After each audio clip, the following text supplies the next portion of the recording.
Hey guys, welcome back. Now, I'm looking at my camera here, and it seems to be weird. Like I seem to be,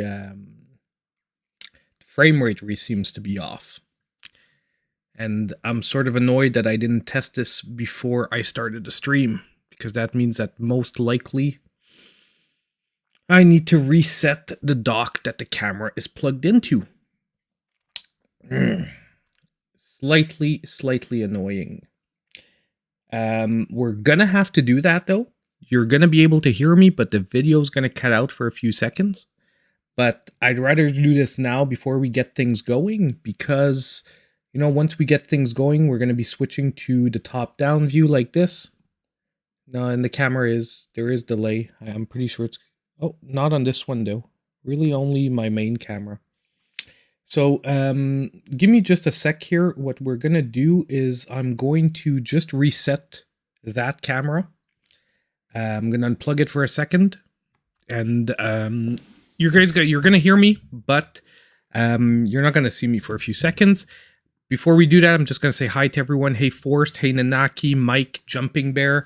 Welcome to the stream tonight. We're going to be building our Game Boy macro tonight.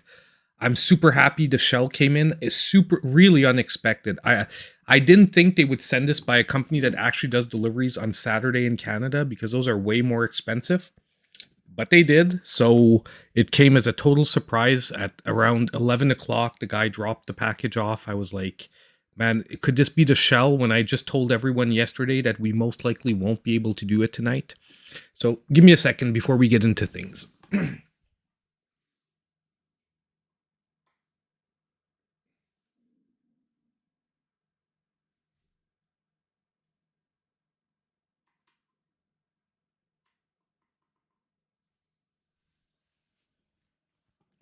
Okay. Now, let's see if I can just pop in and out the camera and reset it like that. No, that does not work. But if I do properties,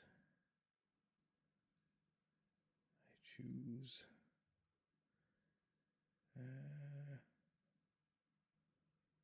Let's just say that. Then go back to the USB video device. That should fix it. There we go. I'm back. Now, did that mess up our other view? Let me just make sure that that's not messed up. And you can see me here. We're good. We are good. So, fix that up real quick. Sorry about that, guys. Was a unexpected little delay there. So tonight we're going to be trying to make our Game Boy macro. Hey champ, welcome. Glad you're here. Glad you could make it. I know often you have family stuff on the weekend. Maybe you can't stay for long, but I mean, you can always watch us on a replay. So I'm going to move eventually. When we're going to get started, I'm going to switch to the overhead view like you guys just saw a few seconds ago. You're going to be able to follow along. I have both cameras set up, which is why you see the other camera like right here. This is the other camera for the top-down view. I am home alone tonight, so you might hear the dog and cat running after each other upstairs because since we're going to be soldering at some points, I really can't leave the cat down here. It's not safe for her. It's not safe for me. She doesn't understand that a soldering iron gets really, really hot, and she might knock it over or run into the wires that, you know, like the electrical wires that are holding up the soldering iron and knock it down. It's almost happened a couple of times, so I never let her down here anymore when I am soldering. You have dinner at 6:45-ish. Well, we should be started by then, but I don't think it's going to be a super long process. So we might even end up having time to do something else after, if you guys just want, or we can just chat, look at upcoming games, or go look at a list and see really what the best games that are coming up are. Remember, the cat needs to destroy the hat. No way. She will never get near any of my hats. She leaves the hats alone. She sleeps on my backpack. I have a backpack on the ground when I'm not here, and I close the keyboard to my computer because she likes laying on the keyboard to my computer. Her other spot is she lays on my backpack. That's like next to my chair, or she sits on my chair. Hey Cheese, welcome to the stream. So I've got some beer tonight too. What better to accompany a mod than beer? So I'm going to switch camera views right away. We're going to start looking at what exactly I got in today. So honestly, eXtremeRate have always been super generous with me. I've talked about their stuff in the past. I've used it for other mods. I do like their shells. They have pretty decent quality shells, especially for their pricing. It's a $27 shell for the DS, and honestly, it is a really decent quality one. I really like the finish, especially on the bottom section, which is the section we're going to be using. So theoretically, we don't need any of the top section because we're going to be using the Boxy Pixel. Let me just get this apart. So theoretically, we don't need this. We're going to be using the bottom section. And every time I ask them for something, they send me more than I asked for.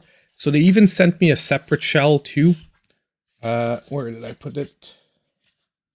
I put it somewhere, but they sent me a transparent shell as well, like just white transparent, which I think I must have left upstairs because I didn't want too much stuff cluttering up the desk. As you can see, well, no, you guys got a close-up view, so you can't tell, but I've got like a bunch of stuff on the desk right now. Like I've got the DS, I've got the Boxy Pixel shell. So basically, you know, when we're going to be done, we're going to have this at the back, we're going to have the gold front here, and we're going to have the red buttons popping through. So I think it's going to look really nice when we're done. I did check out the buttons. The buttons are really decent quality.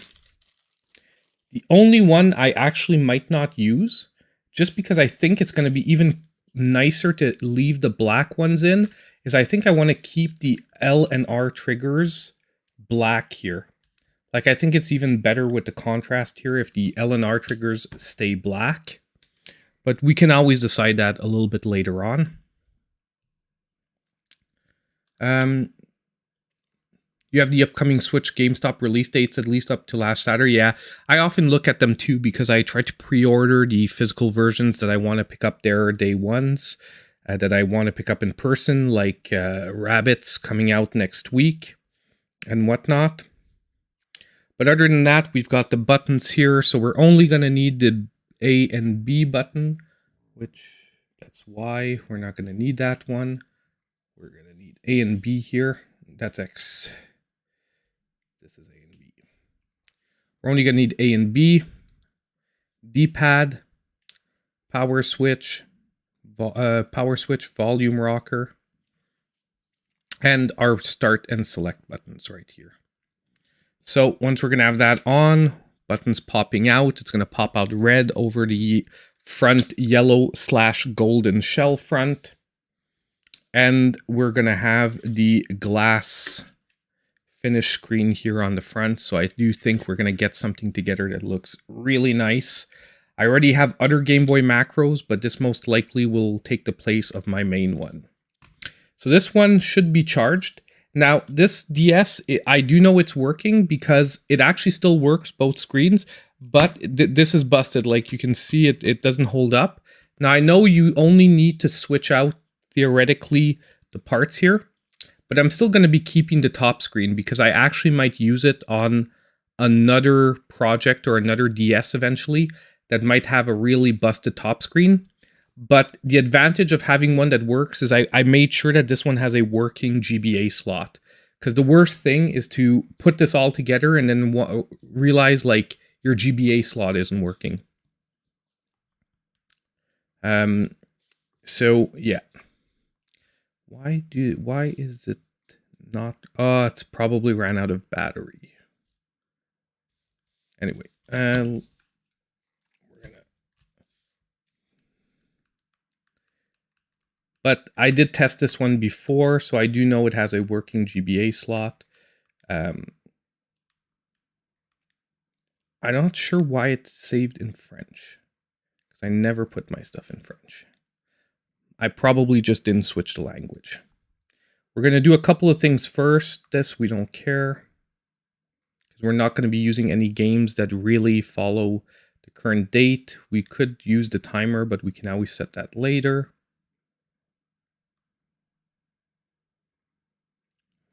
Date of birth. Sure, reset with the new parameters. That's a little weird, though, that it's resetting like that. The only thing, the most important thing, though, is that we can get to the select, and I want to set that the screen for the GBA is at the bottom. Now, you can do this at the end. I rather just do it at the beginning. So if we go here, we choose this. We want to make sure that it's on the bottom.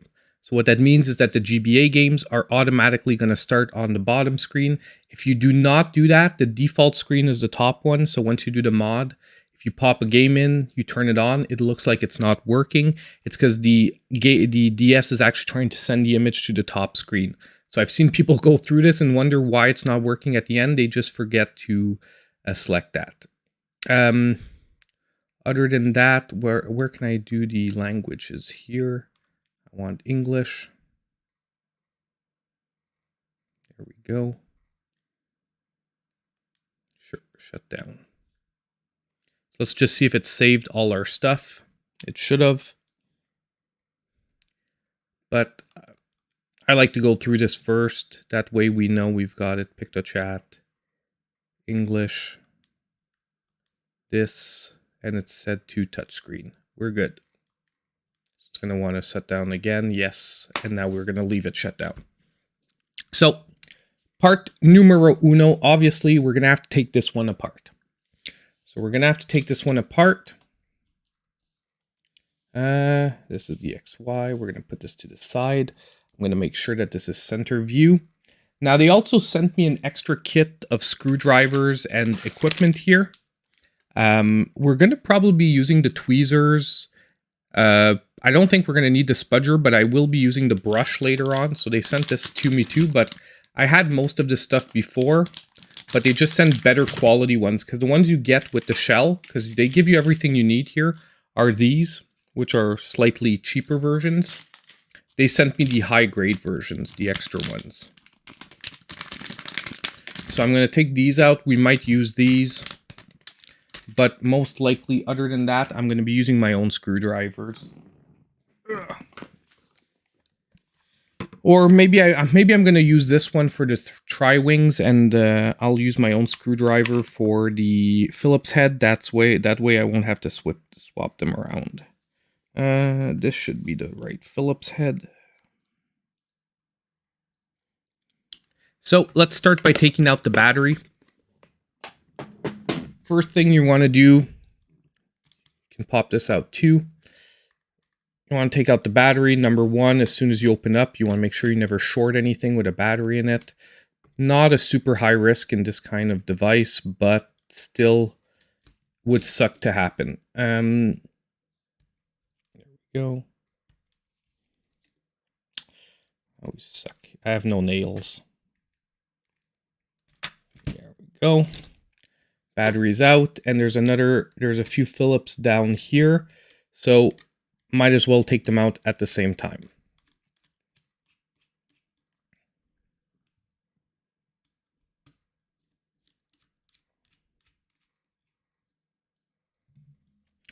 So those are the first Phillips that we need to take out. Now what I'm going to be doing is I'm going to be placing the screws here by steps.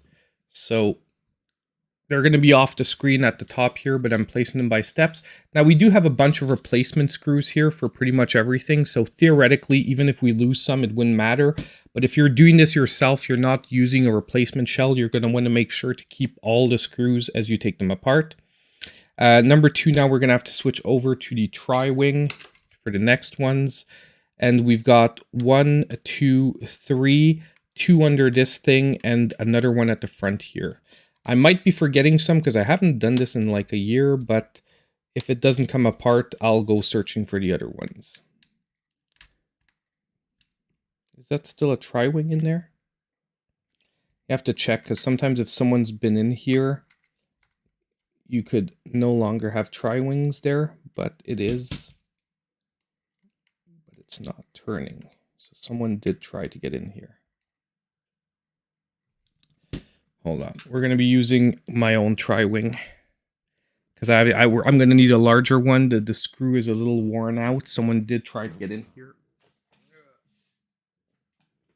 Let's go grab my own tri-wings. That's a little too big. By the way, if you guys want to see, I have like a multiple screw set for taking apart all kinds of stuff. You have the Mario and Luigi edition, the gray one, and the Luigi Blue Mansion edition. Those are nice ones. I would not take those apart. I would keep them as is. I think this is going to be the... Yeah, this one looks good. Okay. Let's get back to this. Okay, now the screw is turning. One out.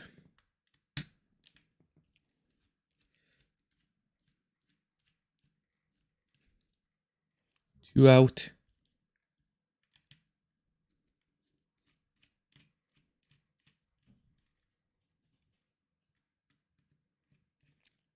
Mine is magnetic too, which always helps. I mean, it's not very hard to find a magnetic screwdriver for this stuff, but... And I even have a magnetizer for my screwdrivers so that I can pretty much use any screwdriver. I'm going to take the one out at the front here. People often forget the little one here at the top. I'm going to take it out right away. Let's get these little things off. The other ones that are hidden are here under the 2 feet. So these are like stickers. Once again, you want to keep those replacement stickers if you don't have any.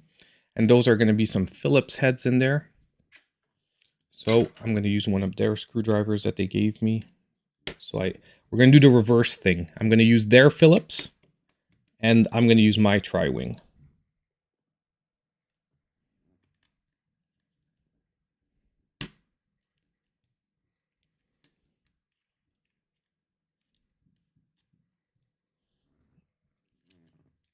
So we've got 1, 2, 3, 4, 5, 6. I think we're good.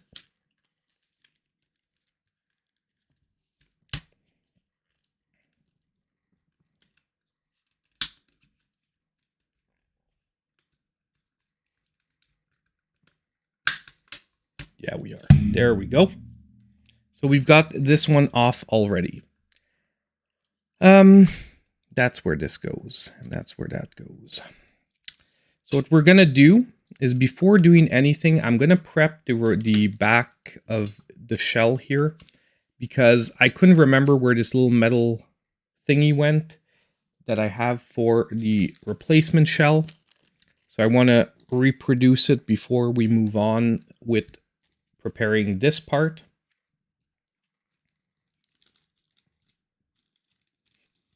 Since you'll read comments later, that screw was when you be shown the screw box. Yeah, definitely. Don't worry, guys. I know it's just screw humor, but it's all good, guys. Don't worry about it. So we've got that there. This came with that. Which one came with the? I'm not sure if I should be using the. I'm going to try the original screws first. I'm just going to be very careful, because often you're going to want to use the screws that come with replacement shells, because if they're using a different thread, you don't want to damage the thread on the actual replacement shell. But these seem to be using the exact same thread as the original one, so we're good.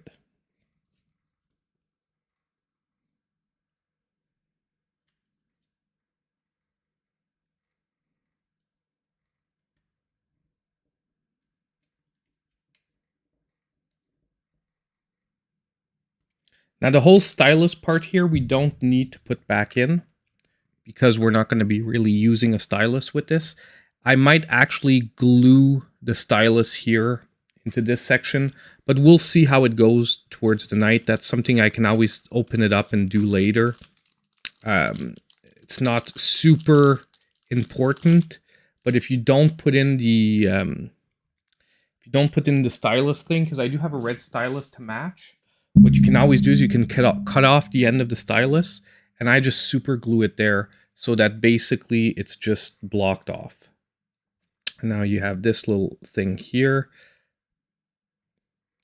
that goes there. Don't want to press down too hard. The metal's a little weaker here. There we go. And we've got the bottom part sort of ready-ish. I just wanted to remember where this metal thing was. Couldn't remember before taking it apart. Now that I see it, we're going to do that right away. Okay, so back to the main event. Now, our L and R buttons, as I said, you're going to want to take them out delicately so that you don't lose the center thing like that just happened, because I hate trying to get these back in. But we're going to do it right away.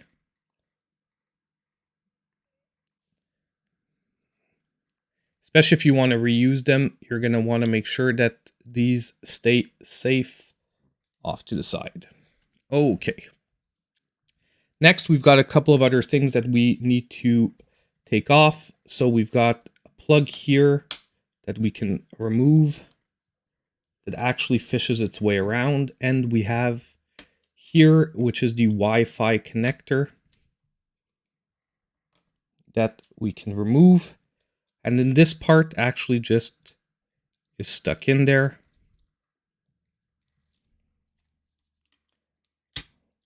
And there we go. We got that out. Now this you're going to want to keep as well, because you're going to have to put it back in before you finish up. If this isn't in, your DS doesn't turn on. Another issue that some people do, they forget to put this back in. If you don't put it back in, the DS doesn't turn on. You don't even need to plug it back in anymore. But this has to be physically on the board in that socket here, or else the DS just doesn't turn on. So now we can fish these wires out from underneath. Where is the tweezers that they gave me? Over here. So this one comes from under the DS slot.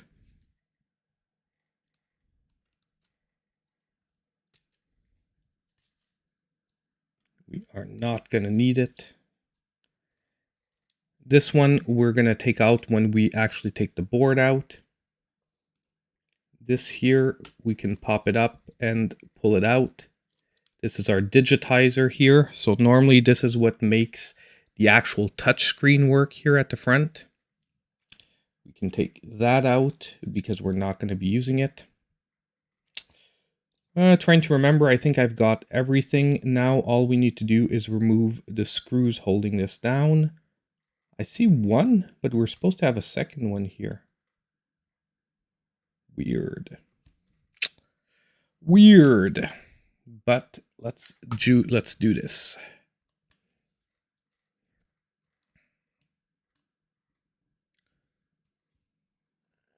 Yeah, you did make it on time today, Grovel.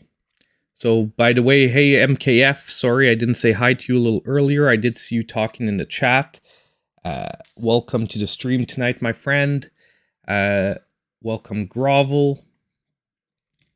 Welcome to the stream. So yeah, there was really only one in there, which was weird. So that really means that someone's been in here before. Not necessarily a bad thing. Just saying, yeah. Now, what I'm going to need to do is just pop this out like so, and disconnect the top screen because we do not need the top screen. There we go. Now we've got this separate. Now this you want to make sure that you're careful with it because we are going to be using the bottom screen. So this part you're going to want to, we're going to have to take this apart a little more, but at first you're going to want to put this aside. And personally, I reuse the same rubbers that come in the DS. I do have replacement rubbers, but they are not, generally, I prefer using the original ones. A lot of people even prefer using the original buttons. We're going to be using the other buttons because they're a better color. But for the rubber pads underneath, we're going to be using the original ones. So theoretically, this part we are now done with. The only thing is that if someone was not using replacement speakers like me from a Switch, or that you didn't buy replacement speakers, you would have to go get a speaker from the top part of the screen here. And I just lost a bunch of buttons. Doesn't really matter. I have millions of replacements, so we're good to go. But yeah, so basically we're done with the top section.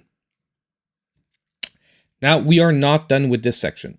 What I recommend though, as soon as possible, open this up and pop the screen out. The reason why is because you want to make sure that you don't damage the cable here. And by leaving it attached, sort of flailing wildly, you could damage the ribbon cable here, which is something you do not want. Now, this is our board. Everything looks good. I don't see anything that could be a problem. I always try to look in case you see like, you know, oxidization, rust, anything like that, that would point to like water being in here. But in this case, we do not have any of that. So we are good to go with using this most likely for our mod. Yes, sirree. Sorry, I'm just taking a closer look. Yep, we should be pretty good to go. So before we get to this part, no, we're going to do this first, actually. We're going to keep the screen for last because we do have to take the screen apart. Hey, Chris M., I built computers with my dad as a kid and learned a ton. This is so cool to be able to tag along for this venture. Hey, I'm really glad you're enjoying it, Chris. I'm so sorry because in this view, I did not add on the alerts. So I'm so sorry. Chris just gave us a donation of $9.99. So appreciated, my friend. You're a regular donator, and it is very appreciated that you contribute, my friend. I thank you very much. And I'm glad to have you all along for this one as well, because like I said, this is probably going to be my ultimate Game Boy macro. Doesn't mean I'm not going to make others in the future. I just don't think I'm going to be investing this much money in parts again. Unless, you know, unless someone really, really wants one for a specific reason. So now we are going to prep the board here. So first thing we need to do, we need to get rid of this. Now, theoretically, you could desolder it, but we are just going to use snippers and snip it off. Ideally, though, you do want to be careful not to hit or damage any traces. Okay, that is simply to make room for the speaker. So we want to get rid of this. Don't need it. It's gone. It's as easy as that. I used little snippers. Like these are, you know, flat snippers. Generally, you can get them like, I have these, I think, because from Gunpla model. I used to make Gundam models. So this is, I think, one of those, but I had them for electronics as well. I just don't think this is the one. Yeah, Plateau, I'm pretty sure, is a Gunpla one, but super useful. That's gone. That's step numero uno. Now we're going to look at step number 2. So many ways of doing this. The easiest way is to just solder a 330 ohm resistor to the board, matching 2 points, and you know, you can do it that way. However, this time I wanted to go a little more high end, and we're going to be using this custom chip here, which we're going to be soldering to the board. And basically, you're going to have 1, 2, 3, 4, 5, 6, 7 solder points on here. Now, this does 2 functions, actually. Number 1, it makes the DS work without a top screen, which is, let's be honest, the main reason we want this. Now I'm going to be turning this around to face me because I'm going to be needing to do this soldering properly. However, it also does amplifies the sound, because the problem, well, I don't want to say the problem, but one of the downsides of this mod is that you go from stereo speaker sound to a mono speaker sound, which is why you want to use a switch speaker, which is slightly more powerful. And this board also amplifies the source sound, because when you're getting the source sound from one speaker for a system that's made for two speakers, obviously it's giving you sort of half the power you had before. This board increases that. It doesn't double it, but it increases it. So as you can see here, we're going to be soldering to the second point here. We're going to be soldering these two here, and then we're going to be soldering these four here.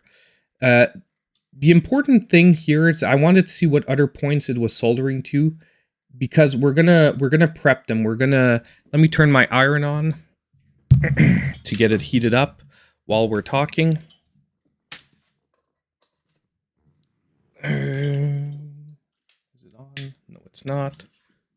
Now it is. Okay. So I'm gonna be pre-tinning these just so that it's a little bit easier to solder on. Because the only problem with soldering when you're alone is you always wish you could have a third hand. Because the first time you're trying to sort of get it going, you need something to hold this down while you get that first solder point in. So what I'm going to do is I'm going to pre-tin these two here and that one there. That way when we actually get to it, it's going to be pretty easy. Now, where did I put my tweezers again? By the way, guys, normally I don't work on this surface here. So when I'm saying, you know, sometimes people say, don't do as I do, do as I say. This is not a soldering mat. This is just a normal Magic the Gathering mat. But honestly, there was no way for me to set up the dual camera thing where I would normally be doing this. So I made the best of the situation, and I put this over my normal, like normally this is where my keyboard is when I'm playing like and streaming for you guys. So normally you want to be doing this over a soldering mat, and you want your tools better set up than I do, but they're sort of all sprayed out in front of me. And where did I put those freaking tweezers?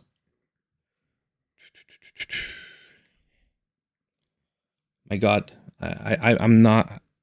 Oh, they're right here. Here we go. Okay. So let's put a little bit of flux on the points. Doesn't really matter because we're going to be heating it up. We're going to be cleaning off the board after. Now there is better flux for this kind of stuff, but I'm using like just a general flux paste that I'm using tweezers to sort of get to where I want it to go. But we're gonna just use a little bit of flux first. Just gonna dab it there. There we go. And we're gonna be pre-tinning these 3 points, which are gonna sort of be the anchor points that I'm gonna use for the board so that I can properly tin the rest of it.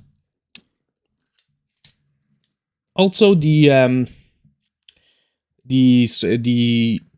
solder I'm using, ideally, you probably would want a thinner solder. I'm using what I would think is pretty thick solder for this kind of job, but I don't have any thinner one. So we're going to try and make do with this. It's just going to be a little hard making sure we don't bridge any connectors. It's not connected. There we go.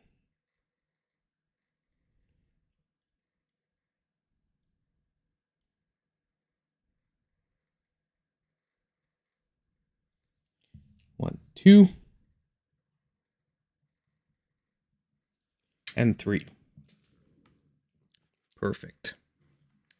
So I'm going to try and get maybe the camera a little closer. You guys can't probably see what's happening, but basically if you see here, there's like two little metal globs here now, a little metal glob there. That is the solder. Now my camera, I'm looking at it. It's not focusing as where I would want it to focus. But I'm sorry, I can't get a better view than that for you guys. But I think we'll make do nonetheless. So now, as you can see, where we have these points is where we're going to be soldering. Okay. Now, I did go a little thick on the solder here. And they're moving around. They're not bonding like I would want them to. But it's fine. Okay, we're going to just do one of those two because I'm going to do the second one after. Because what I definitely do not want to happen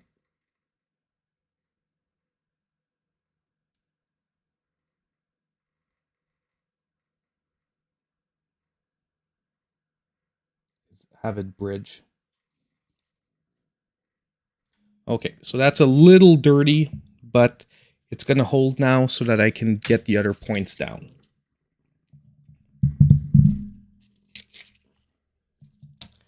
So as you can see, the most important one here, this one's holding. Moved a bit. I have to be careful.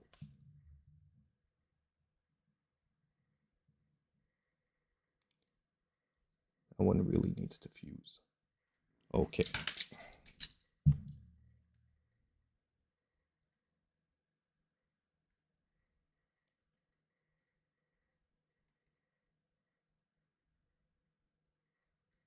So we've got 1, 2, 3, 4.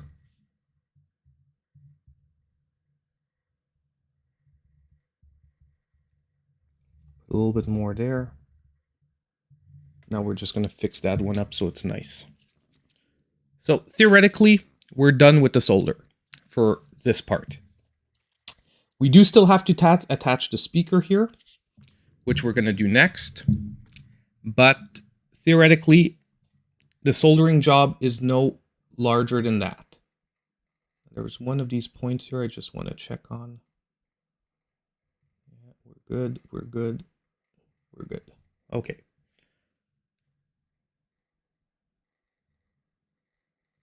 Two. Okay, they all seem to be pretty decent. So we're going to let this cool a bit. I do have some capped on tape too, so once we do have the speaker on there, we're going to be able to do the capped on tape as well. I have to go grab that. I forgot to bring it to my desk, but I already have enough garbage on here. Now we're going to prep the switch speaker. Here we go. We've got the switch speaker. So I'm going to pop the camera out a little out now that we're done the soldering. Now hopefully all of the points will hold and we've got everything good. One of them's really not, I don't like. Sorry guys, I'm a little bit of a perfectionist on this stuff and one of the points is really looking nasty-ish.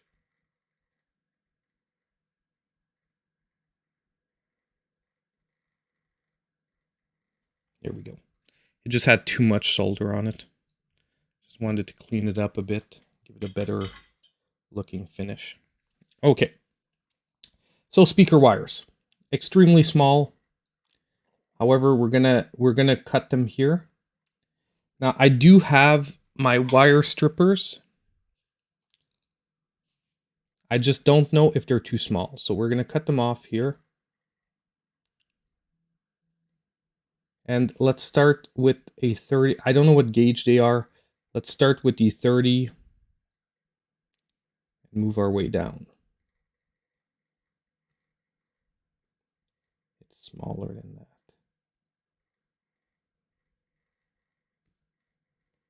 Oh, that worked. Managed to strip just the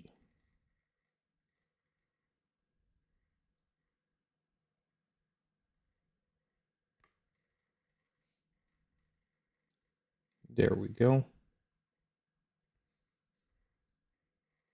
We have the edge of the wire stripped, and theoretically you don't even need them to be that long, because the speaker is literally going to go here, and the attachment points are there. I'm going to leave it a little bit loose, just in case later on we want to come in here and change something. It's going to be a little easier. Now this one's not the... There we go. Okay, I just wanted to clean off the edge of it. So we have speaker positive and negative right here at the top. So we're going to tin those up. And we are going to attach the speakers. Where did I put my solder? It's right here. So we've just got to tin these.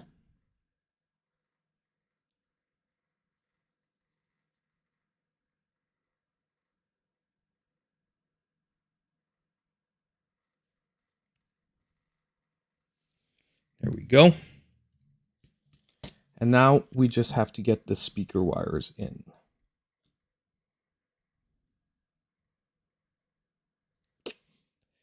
You know what? I don't like how long the sections are. I'm going to trim them just a little bit because you don't want them shorting together.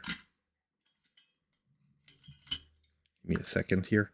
We have a little bit too much metal at the end. So I'm just going to trim a bit off of each.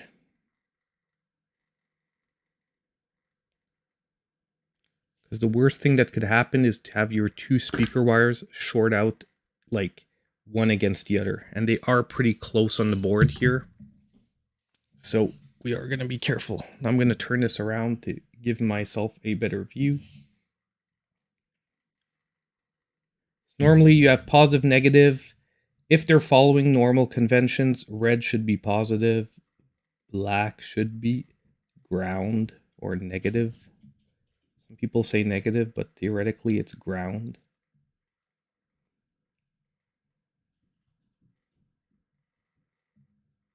And the wire's not fusing. There we go, one. And we're going to be adding on the second one.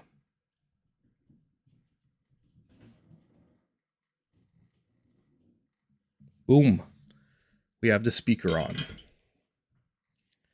Let me just look at that up close. It's not perfect, but it is very decent.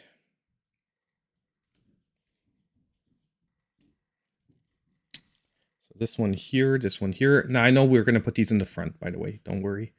I'm just testing out the size because they are two different sizes. Yeah, this one's definitely in this one. And I forgot to separate them. I wanted to make sure I remembered which one was the big one, which one was the small one. So there we go. So theoretically, our board here is ready. We could right away plug the back part right back in here. And our board is looking finished. What we have left is to take care of the screen now. Now, don't worry, this thing is going to go settle right up here in the corner. And, oh, actually, let's do the Kapton tape. I'll be right back. I just need 2 seconds. I got to grab my roll of tape over there.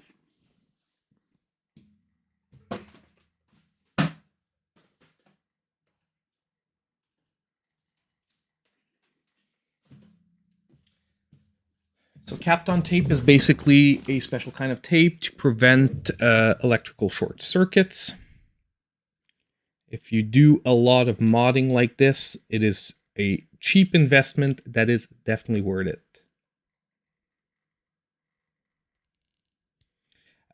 Nestor, yeah, so Champ just answered you, but just in case you're not reading the chat, I'll basically what we're doing is we're converting a Nintendo DS into what's called a Game Boy Macro, which is a device that plays Game Boy Advanced only games. But basically it's going to look sort of like a Game Boy Advanced, but with a backlit screen and a awesome form factor. Now, the one thing that always annoyed me about these things and Kapton tape is that you're sort of where... See, I should have taken a thinner Kapton tape. Hold on, I have a thinner one. We're going to take a thinner one because I just don't want to go over where the contacts are for the buttons, because that could cause issues with the buttons. So give me a second.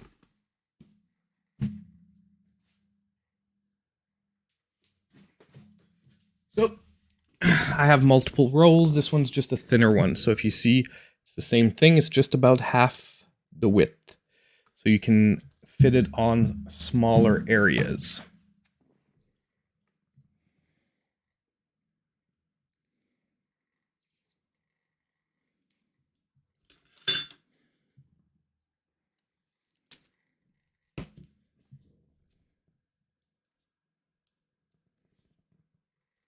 Sometimes it's fun to do these mods I know I used to watch them because I loved seeing how much work goes into this stuff. I'll be honest, this is not a very hard mod. Okay, like if you're not used to modding things, this is far from one of the most complex mods out there. And I would say that it's a very awesome mod to get started with if you're getting new to the modding scene, because it's an easy one with not too many things that you could seriously get wrong, in a sense. So if you're looking for a decent one to start with, I would say this is a pretty decent one. So we're going to do like a sort of layered effect here.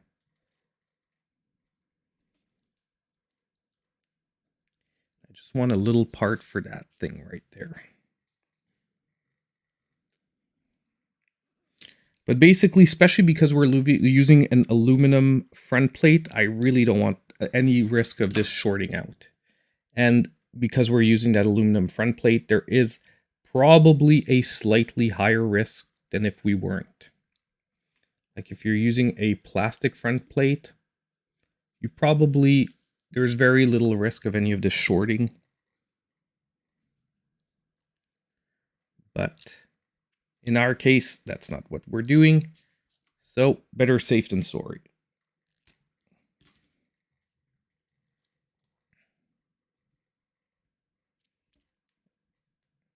And I hope you guys don't mind, I'm taking my time tonight.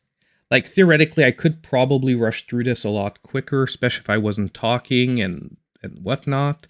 But I wanted to chill with you guys tonight, drink my beer, take a sip.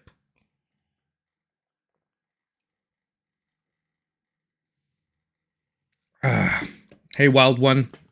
Hey, Cristobal, by the way. Forgot to say hi to you guys.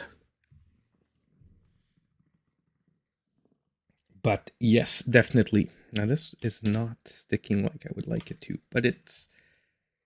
I mean, we're probably way more patched up than most people are for this stuff. Okie doke. I just don't want it catching on the buttons. Okie doke. Now, let's take care of the front plate. By take care, I mean I just want to place the buttons where they're supposed to go.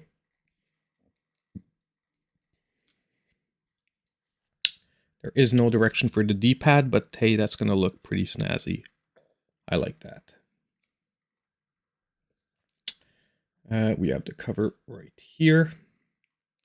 We have a cat hair that we do not want in there. That is definitely not part of the mod. We have the A button, which should go here. We have the B button, which should go there.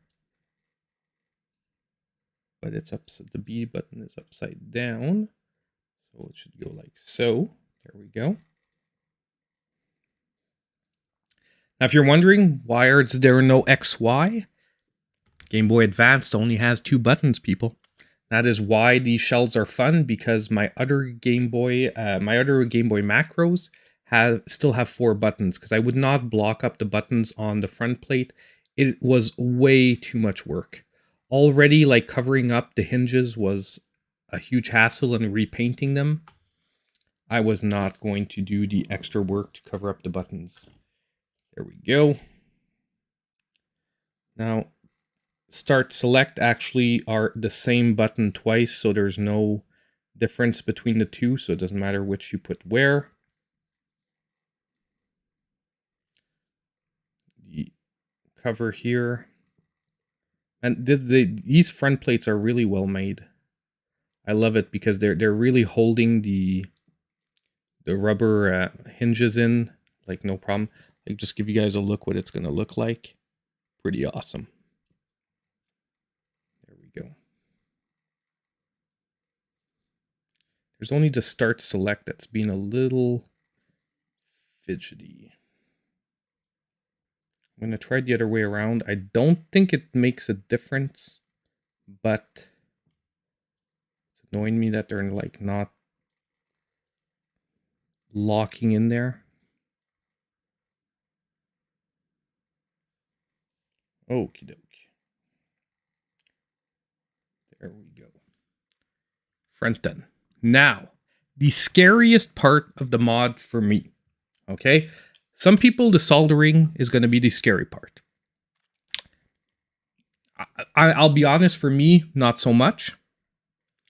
And I'm not trying to sound like, oh my god, I'm used to soldering, but once I like, it's a pretty simple soldering job, although it's like small points. It's going to freak out some people because it's very small surfaces. But my scary part is the screen. Because basically what you've got to do is you got to detach the digitizer. Which I just ripped it off. Doesn't really matter, okay, by the way. So what we want to do is we want to detach the digitizer from the screen. But you have to make sure that you don't damage your screen in any way. And personally, that is the only thing that I've actually done in the past. But to mess this mod up. Is detaching the digitizer, I've already broken a screen. But in this case, it came off pretty easy.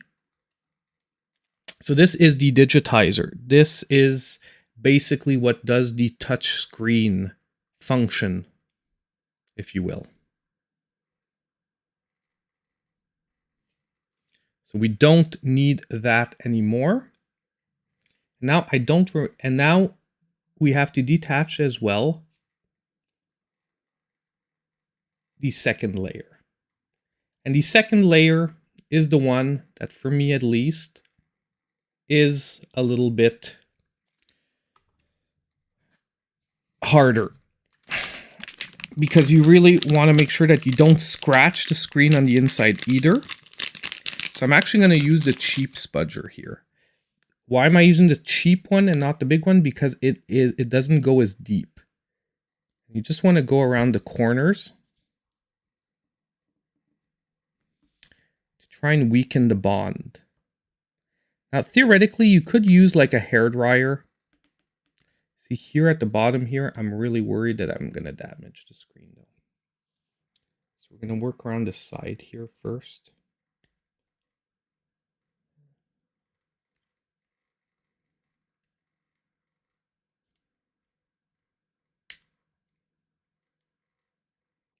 I heard a snap.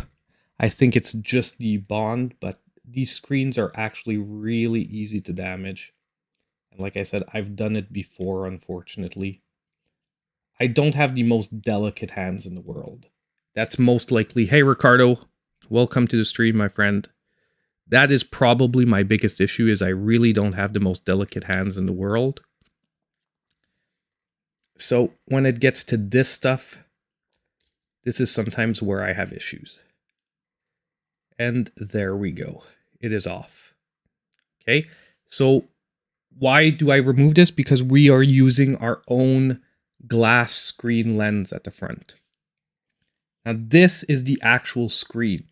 Like, all those other two levels were just part of the protective layer and the digitizer.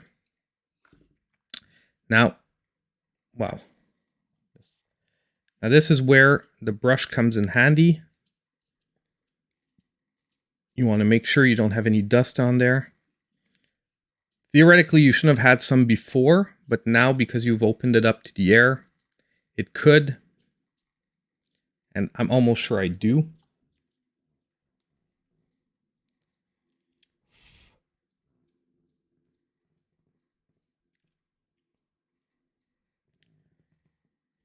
we go.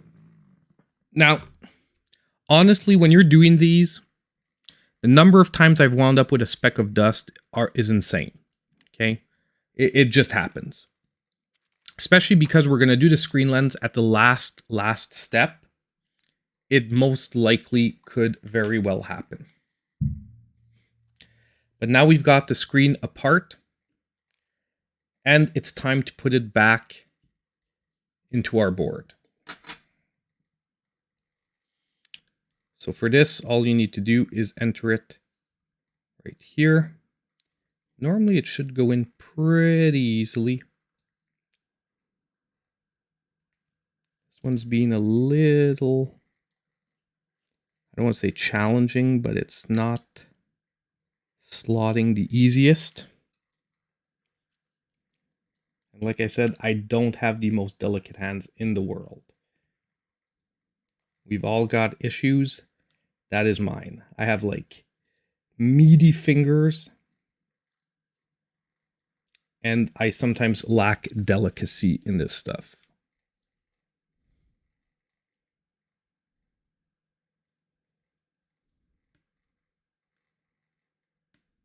Okay. Looks like it's pretty much in there. Now, we could test it theoretically. This is the power switch, yeah. Let's see. Let's see if I can get this working properly. Just by pushing the battery in, making it contact.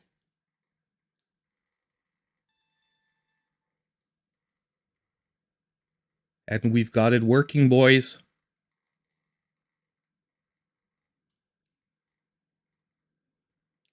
So you can see now that the screen is okay. You don't really need to go any further than this because if there was a problem with the mod, it would have already turned off. The fact that you get the message here means we're good to go. So good news, guys. So far, so good. Now there is a finger smudge there. I'm going to have to deal with that a little bit later because we're going to get everything else in first. So now what you're going to want to do is lay your front plate on the table. I'm going to pop it out a little bit more. You guys are going to get a better view. Because we're not in the small stuff anymore. We're back to like macro details. And you want to make sure that the screen is slotted in. And that your speaker is slotted in.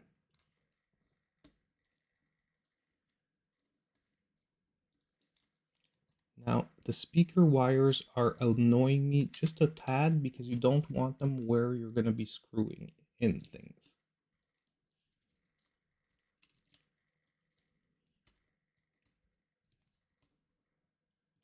And there we go. Now, to screw down the board, they actually gave us screws for this. Now, where did I put the ones they gave us from Boxy Pixel? They're right there. Okay, so let me just clean this stuff up. I'm going to turn my soldering iron off because we do not need that anymore. Let it start cooling down. Let me grab my paste, close that up. And we are going to be starting to screw down our board. So we are going to put 2 screws, not 1, 2, which just fell out there. Now these are Phillips heads on the board. Normally right here.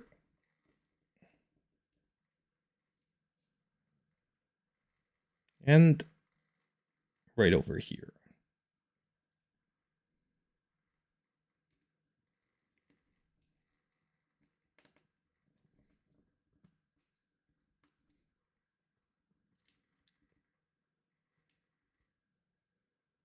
It's turkey dinner. You're going to mail the empty plate. Thank you very much. I will enjoy your empty turkey plate, my friend. Boom. So already We've got a pretty decent idea of what we're going to look like when we're done. Buttons are feeling good. I do find already we can see that it's going to be looking pretty darn good. Now we get to the final steps. So board is down.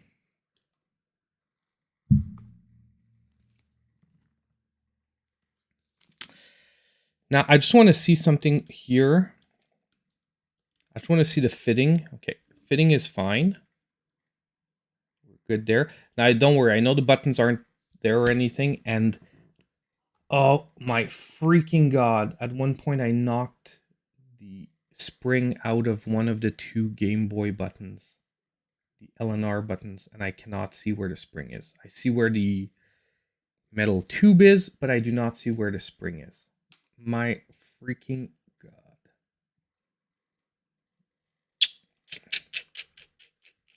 Now I am a little annoyed. Left is here, so this is going to be this side.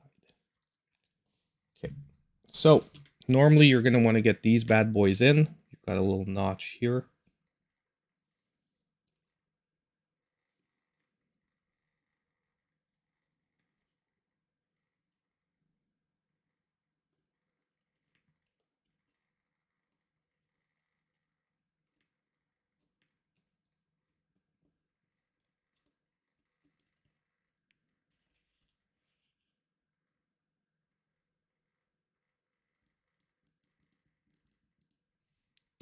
So left button is in.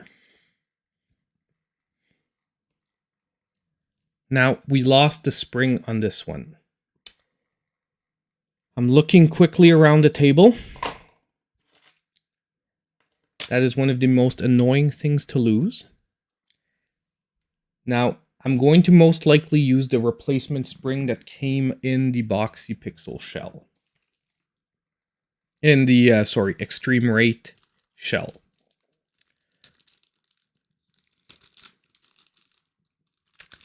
So, here we go. Now, I prefer using the original springs,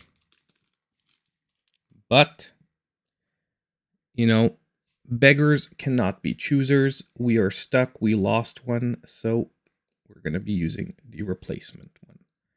I am going to be using the original bar, though. And guys, I've already struggled for like... It's already happened in a previous mod of this, where I've struggled for 45 minutes trying to get these buttons in properly.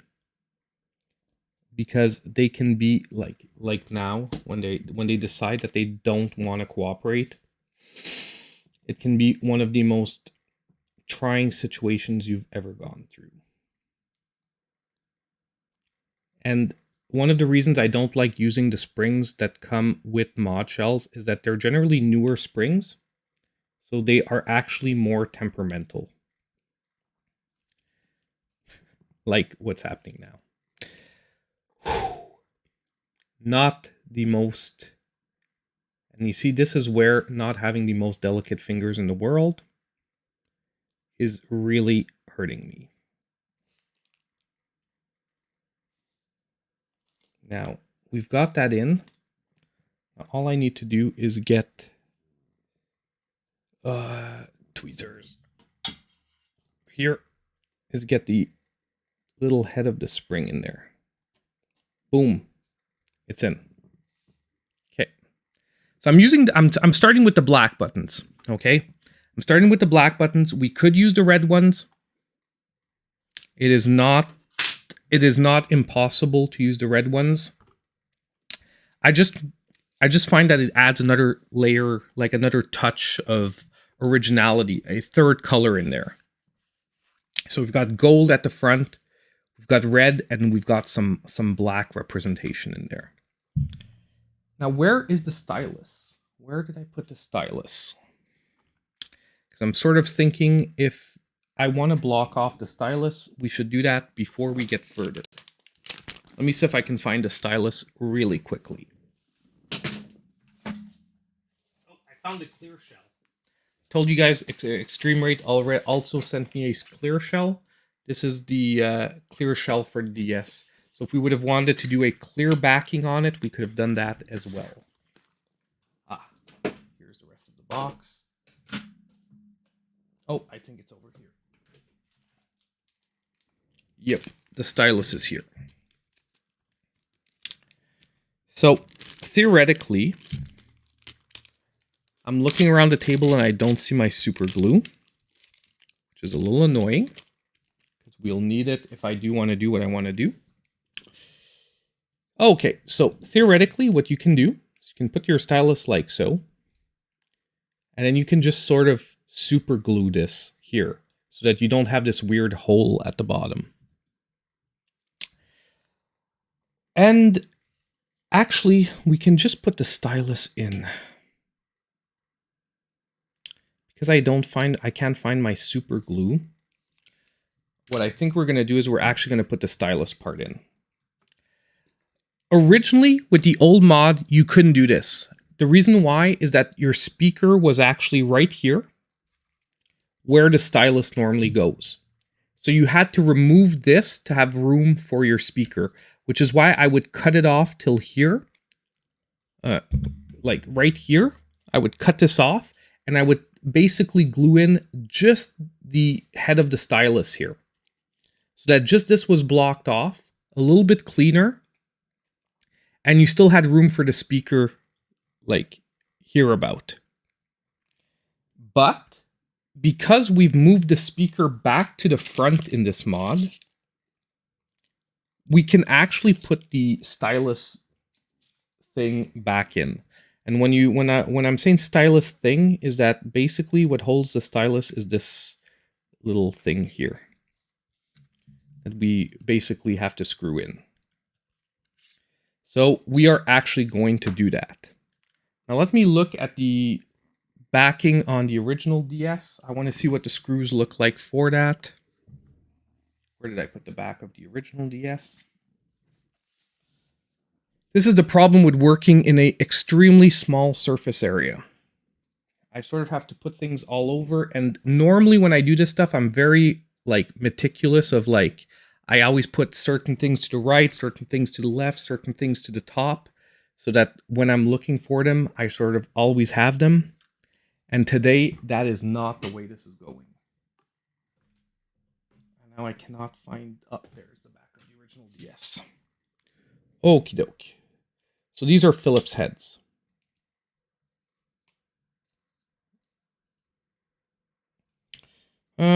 Let's try and grab these quickly. It'll probably be quicker to grab these and try to find what the equivalent are in the replacement shell.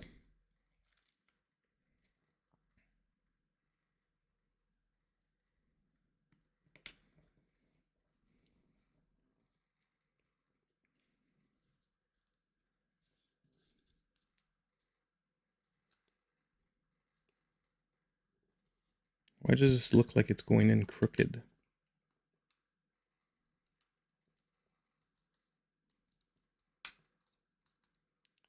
We're going to get the other screws in first. And then we're going to make sure this works. This looks good. Sorry guys, I may be not on camera perfectly centered here for this stuff. I'm trying to look at the camera at the same time to make sure you guys can see what I'm doing. But sometimes I get a little bit into my own bubble.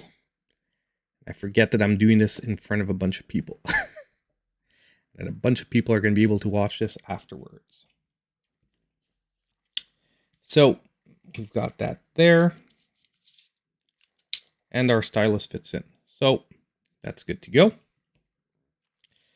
Now we have one last thing to do before we can close up the shell.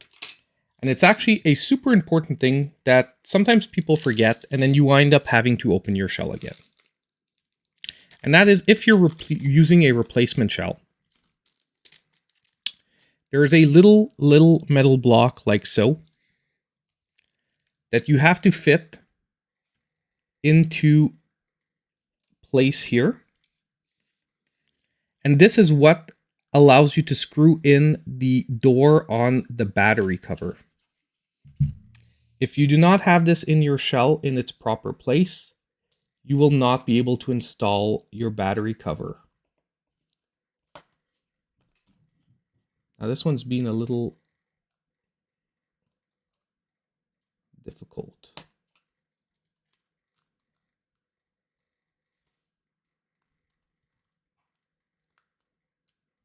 Boom. Like so. So this is what allows you to screw in your battery cover. And a lot of people forget it, and then you have to take everything apart, and it's just annoying. Now, two last things that we have to do. The power and the volume button. Volume here at the bottom. Okay. Power here at the side. Now what you're going to want to do is you're normally going to want to fit these in the top part of the shell ahead of time.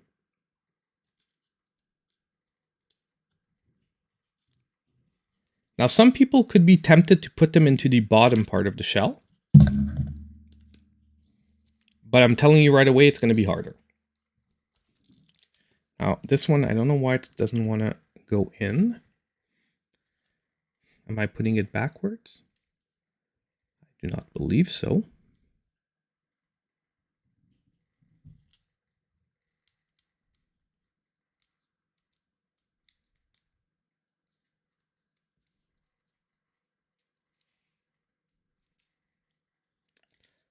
Okay, hold on. This goes on like this. A DS, you pop it up, so it's supposed to be facing like this.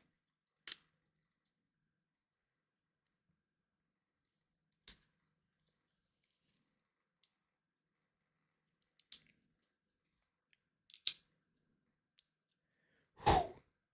Sausage fingers, guys. Sausage fingers. There we go. Okay, so we've got the power button in. And you see that the power button's at the bottom spot. So what you want to be sure is that this is lined up at the bottom spot. Because basically when you're going to close this, all this has to come together and it has to be properly lined up. You understand? So if you have this at the top and this is at the bottom, this little black notch won't go into the little teeth that are holding it. So you've got to make sure that that's there. And then the volume rocker can either be to the left or the right. The power switch is always at the bottom, but the volume rocker here can be to the left or the right. Doesn't matter which one you choose, just make sure that when you put the volume switch in, you choose the same side.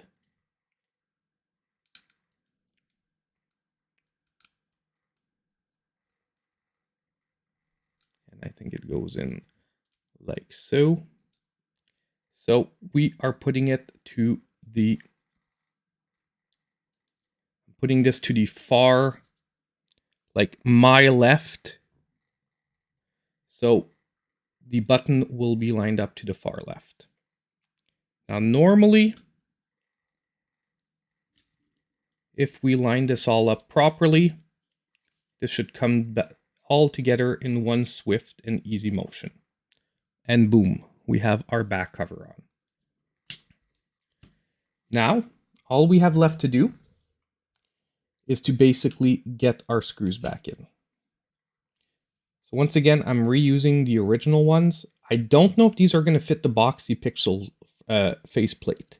Now this part is going to be new for me, but so far it seems to be fitting the Boxy Pixel front plate because these are basically screwing directly into the front plate to hold everything together. And so far, so good because it seems to be okay. Ah, that's why that screw wasn't there. That was a screw from the front plate. Haha. Got it. That we have which ones are the tri-wings? These are the two that go here, the gold ones. Now, someone told me that with the Boxy Pixels, you actually don't need to put in the two top screws. We're going to see because Yeah, I see what they say.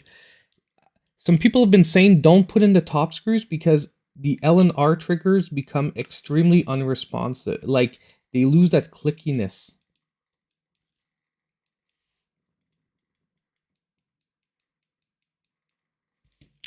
And I sort of get what they're saying. I'm gonna see. Let's leave it loose.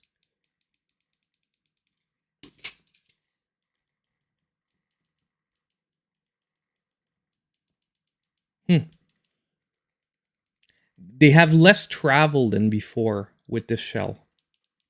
With the front, with the aluminum front plate, they have less travel than they had before. We'll see how that turns out. So I won't put those in for the moment. We're going to put all the other ones in. So we're going to switch back to our tri-wing for that. I'm going to start with the little black screw here at the top.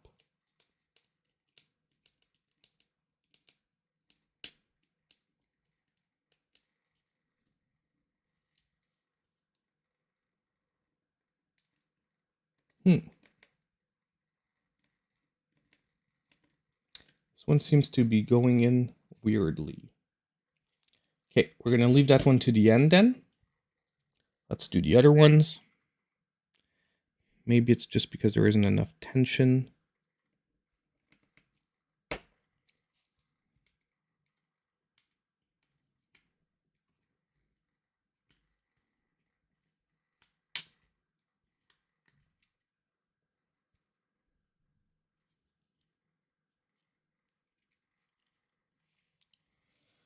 I'm wondering if I should be using all the screws from the Boxy Pixel shell.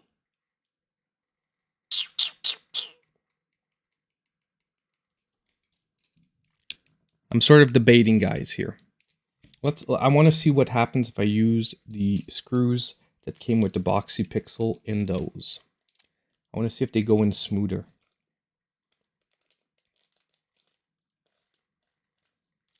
Because they gave us a ton of screws. Like, they gave us enough screws to basically replace all of them. Yeah, that's what I realized too, Chris. Like, it's maple syrup colors is why we did it, but it actually turns out to be like Iron Man colors at the same time, which is like, oh yeah, this is so much smoother. But is it actually going deep enough? No, it's not. No, so we really need to use the tri-wings. Okay. So let's get another one in there. And I'll try tightening them after.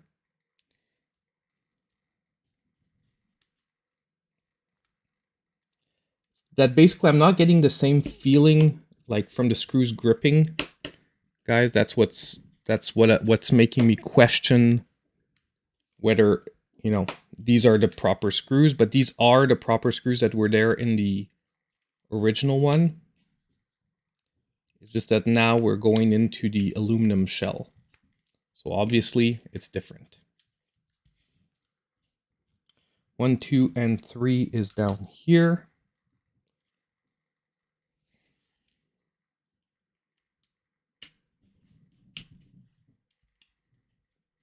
Hey Queenie, welcome to the stream.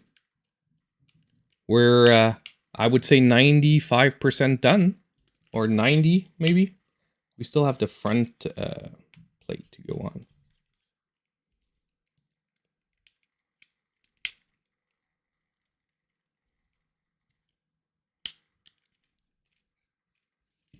I don't want to screw too hard because I don't want any of the shells to crack, which can happen as well, guys.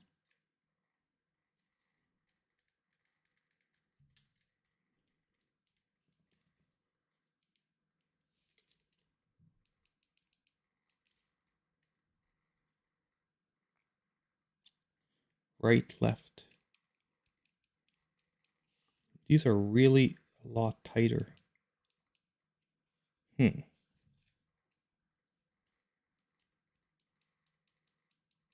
mean, the most important thing is that they still work, but the L and R triggers are seriously a lot tighter.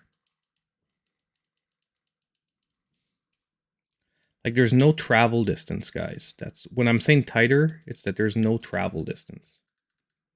You know how normally when you press the buttons, you get like sort of that satisfying click? It's not there. You can hear them clicking.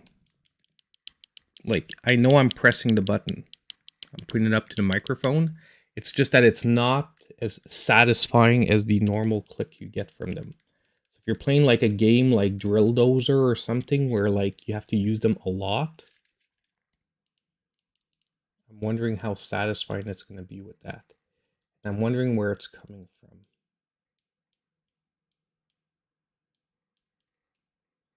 Which part of the shell is it coming from? Let me just, I'm going to take this apart really quickly, guys. I just want to see, before we put the backing on, how it feels to after we put the backing on. And maybe am I not perfectly lined up?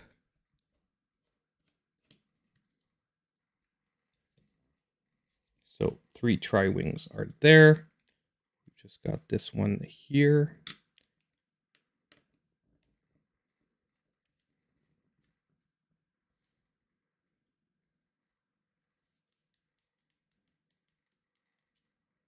It's even putting this one in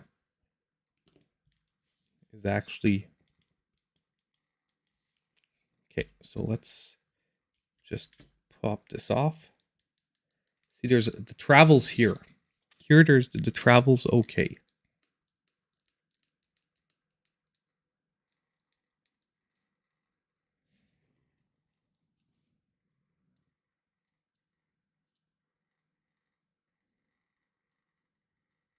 Okay, we're gonna put this back in.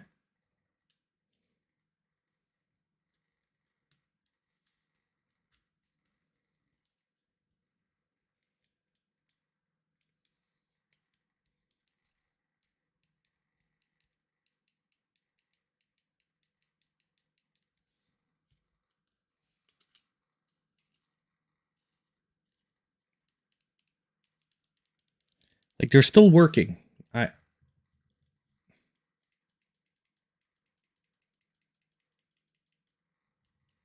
still working.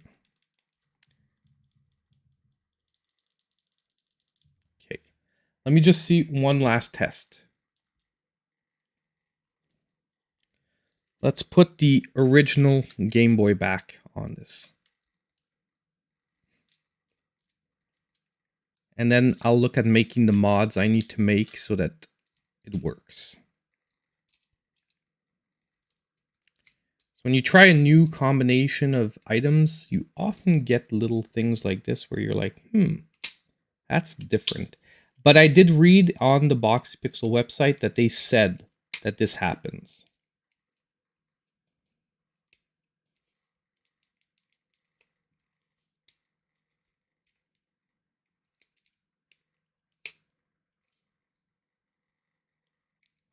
Dang it. The volume button was not in the right place. Neither was the power button. Hold on. I don't want to damage the buttons on the board. That would be like completely contrary to what we're trying to do here. So, aha, wait a second though. The spring here is out. Or my tweezers. The spring here is out. Tweezers. Yeah, not gonna find those tweezers. This is the one with the non-original spring. Okay, one in. The other spring is in too. Boom! These, like I told you guys, those springs are the bane of my existence. Every time I do this mod, I have issues with the springs. Whew.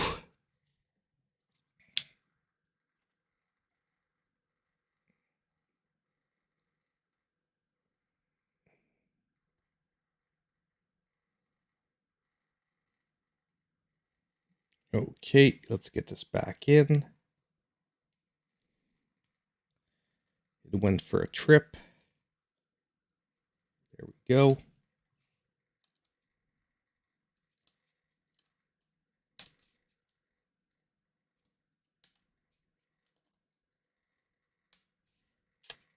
If I had freaking tweezers rather than a screwdriver, this would be going so much better.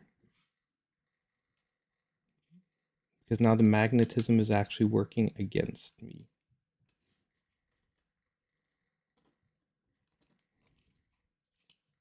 Okay. There we go.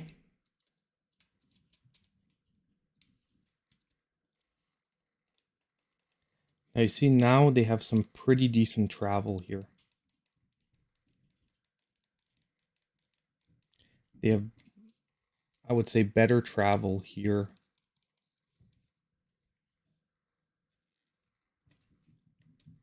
Now, I can try and okay, we're gonna put this back on, and I can try and fix this a different way. Let's just see. I don't think it's gonna fix it just to pop it back on.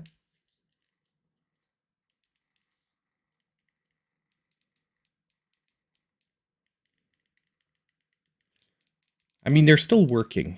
Okay, we're gonna close this up. That could be as easy as just like shaving off a little bit around the L and R shoulder buttons.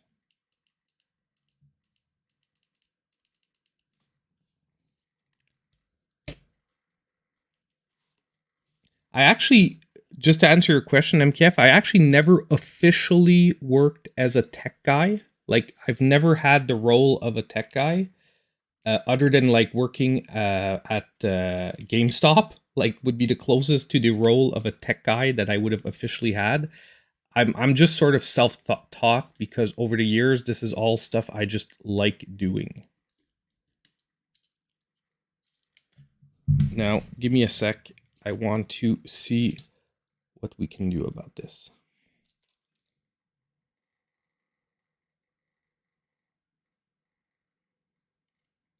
I see, I'm not going to do this on stream, but in my opinion, what all I would need to do is shave down a little bit around here, like take a little bit of sandpaper and shave it down a little bit, because it's not the actual shell's fault. It's the fact that we're using it with the aluminum front that already has a little bit of an offset, because they said it on the website that like the buttons are going to have a little bit less travel, plus using a shell that probably has a little bit of an offset. Well, when you put two offsets together, makes a bigger offset. So I probably am going to shave off a bit, but we're going to finish the mod for tonight in the sense that I'm going to close it up. We're going to test it out. We're going to make sure everything is working, because it's going to work. It's just maybe not going to be as satisfying of a click for the moment. And then what I'm going to do is off camera, I'm going to come back. I'm going to most likely come back and shave this, make it a satisfying click. Now, why is this button once again giving me trouble? There we go. And I dropped the volume rocker. Okie doke. So, you know what? It wouldn't be a real mod if we didn't have issues at one point. It happens every time. So, this was ours for tonight. Gotta say, not a monster issue. Okay, let's close her up. Tri-wings. Where did I put? Right here. So I am not going to put those two screws back at the top that aren't necessary. They are necessary. Well, necessary. They are much better to be there in a normal DS. The reason why is that they compensate for the flex that you have in having a plastic front housing. But in this one, since we have a metal front housing, we don't have that flex to compensate for. So you don't even need to worry about the fact that like you have 2 lesser screws than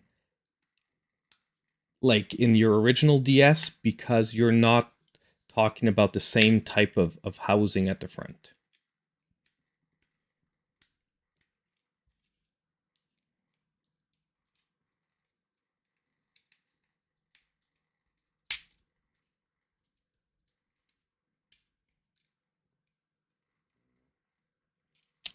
One, two, and third one here.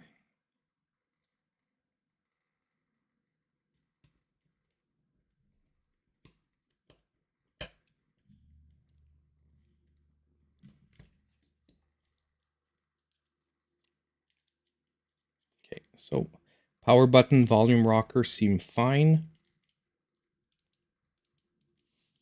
Like I said, the LNRs don't have as much travel, but they definitely work. We're gonna test it out anyway. I'm gonna grab a game that uses LNR and we'll test it out. Actually, I can just pop in my multi-cart, and I think the menus use LNR. So we're gonna be able to see if we were getting the menus in my with my multi-cart. Buttons seem fine. Okie doke. So back door is here.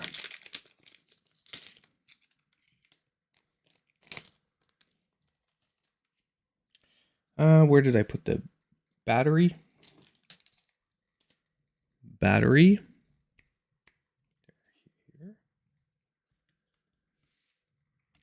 So battery in there. Top door. Phillips. So we grab this.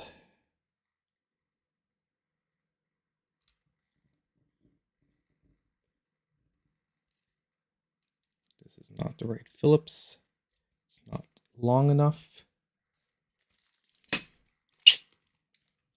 was pretty sure that was the Phillips that was in the original one, but perhaps this one is a little deeper.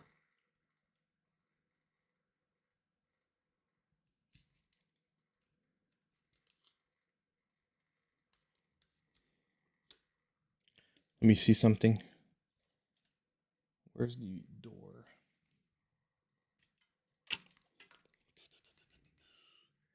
Where is the door? Where is the door? Here it is. Aha. So there's a different one. What we're going to do is we're going to grab this off of the original door.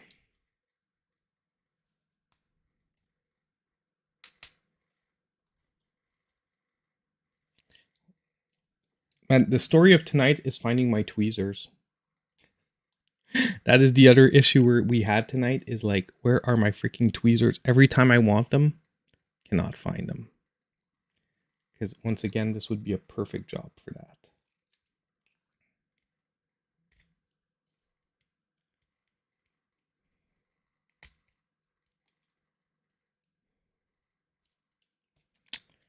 Okay, I really need tweezers for this one. I do not want to have to go find another pair. I have one right here. Somewhere. Aha. There we go.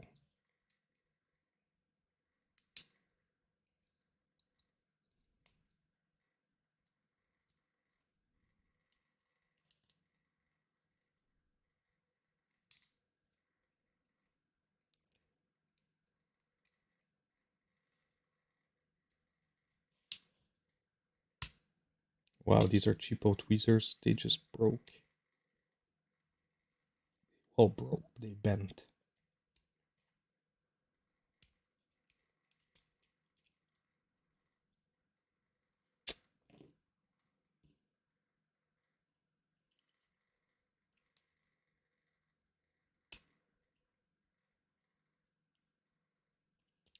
I can't pry. Where is the spudger?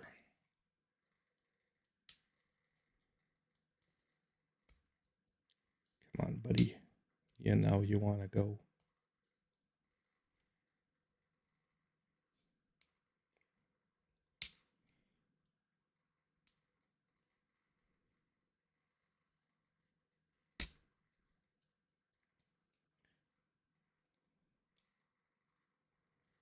Who wants the plate?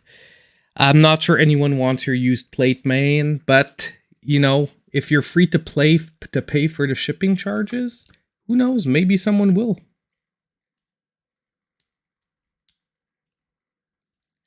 We are fighting with a.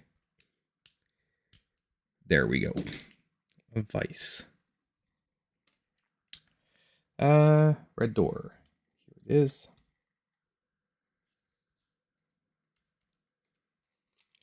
Boom. Let's make sure this one screws in before I put the vise on it. Because if it does not, I'm not going to fight with it a second time for nothing. Yes, it does. So we are good to go. Boom, boom.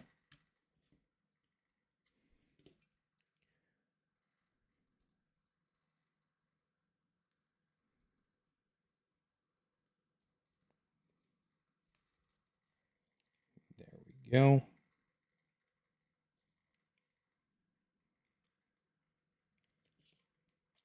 Don't annoy me for getting back on there.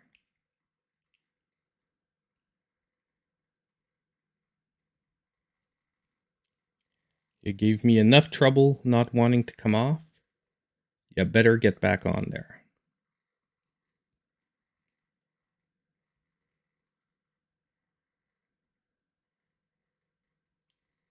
There we go. Okay, so it's back on. Most likely when we screw it down, it's going to snap back in.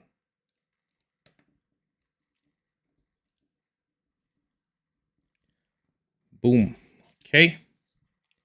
Moment of truth. Do we still have a working one? Yes, we do. Oh my god, and the sound is so much louder.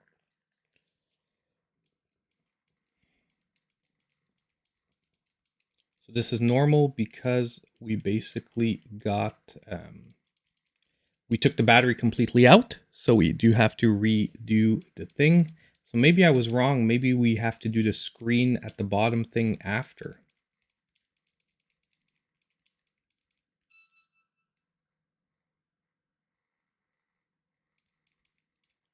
Let's put some green in there so that's even more colorful. Confirm, sure date. Confirm the hours. We're not done yet, guys. We still haven't put the glass on, but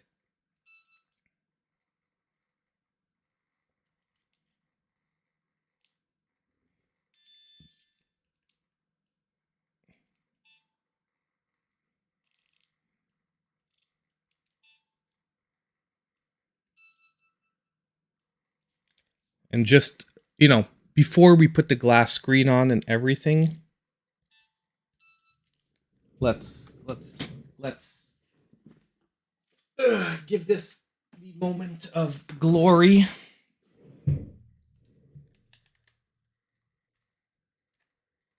Pokemon Emerald.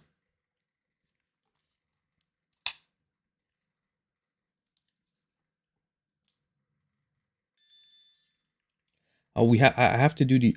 Oh, this is the game that gives me trouble sometimes. Don't tell me something happened to the Game Boy slot.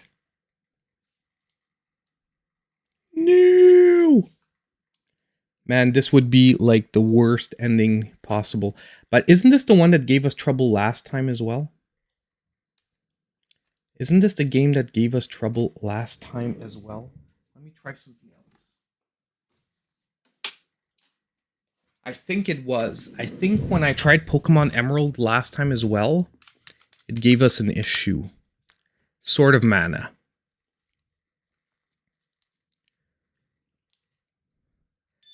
The worst is I checked the Game Boy slot. Oh, thank God. Thank freaking God. So this is volume max, by the way. And there we go.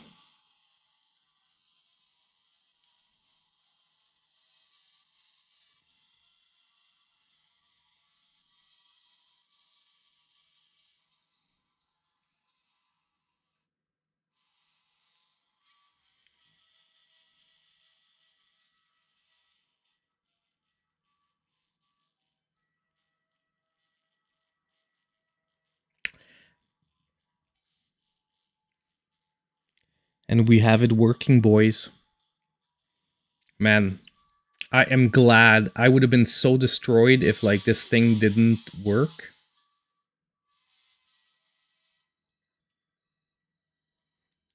So give me a sec. I do want to set it though that we don't actually have to click on the Game Boy Advance for it to start. There's an option for that. So you go here. Is it in here? No, okay, it's not there. There's a here. If a DS cart or game pack is inserted when you power up, the game will begin automatically. So basically by doing this, what that means is that we don't have to go through the menu. When you turn it on, it's going to be like a Game Boy Advance where you just turn it on and you're right away in your game. Boom. So you don't have to go through the menu to let you know that you're like playing on a DS. I always just like that.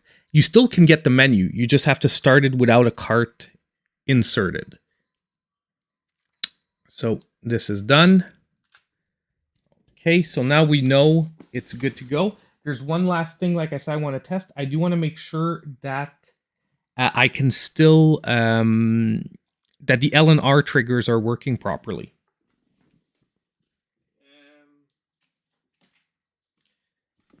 So for that, we're going to use an easy flash cart. I'm pretty sure navigating the menus uses the L and R triggers. Why is this not going in?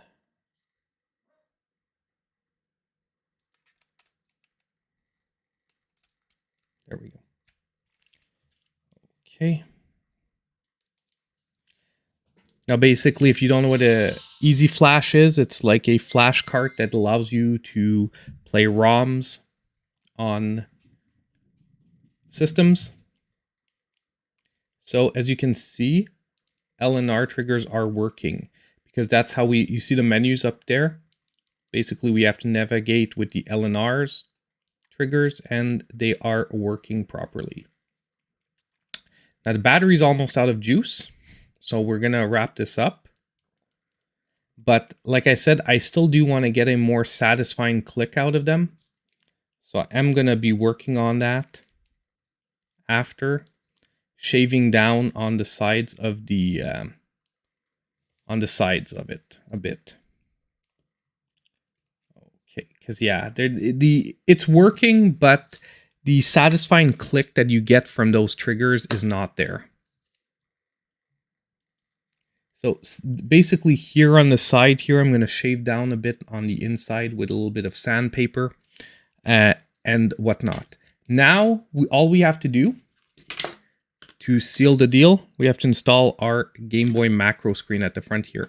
What this is going to do is it's going to cover up this sort of not very attractive gray, like silver trimming here that basically comes from the screen that it was normally covered up by the thing. And now I'm going to go get a microfiber cloth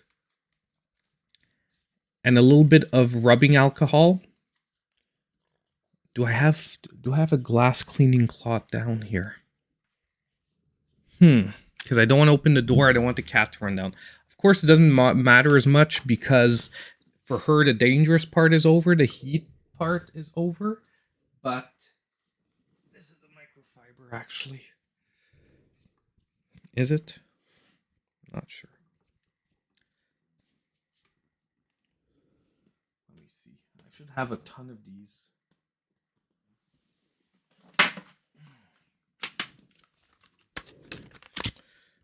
Let's see. Switch screen protector installation kit. Yeah, there we go. Switch light screen protector comes with a microfiber cloth for cleaning screens.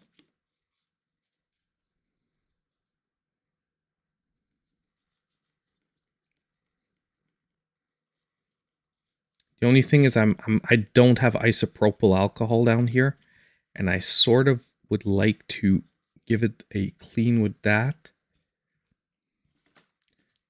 see some dust. Okay, guys, give me a second. I'm going to run upstairs and grab some isopropyl alcohol. I'll be right back. It's going to take me like 10 seconds.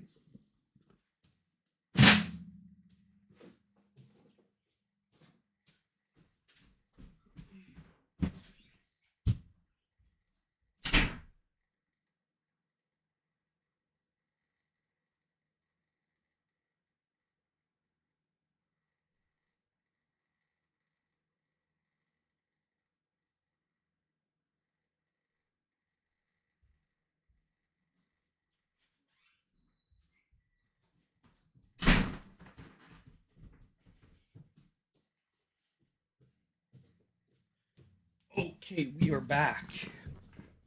So I do have the isopropyl here. I'm just going to dampen this thing.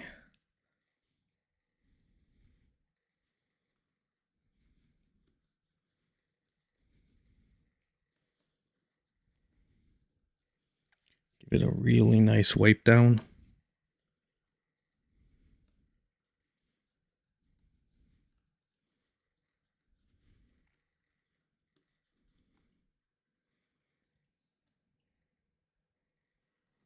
Honestly, I really can't see any finger smudges on it anymore.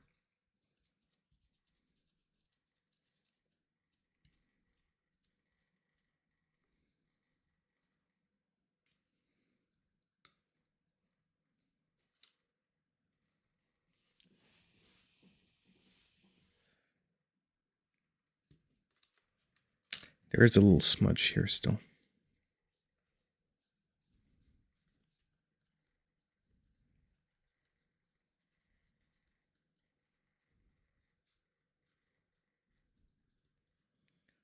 Okay, back over it with the brush.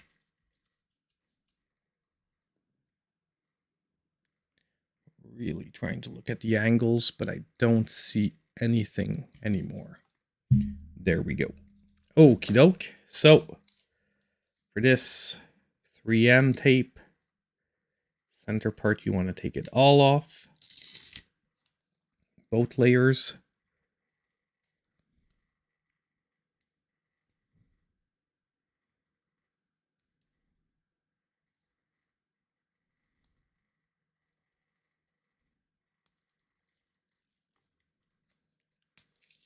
Outside part, just one. There we go. And we drop that in. Boom. We have got it done. Now, obviously, there's some smudges at the top here, but smudges on the outside, we don't really care about. It's smudges on the inside that we definitely do not want.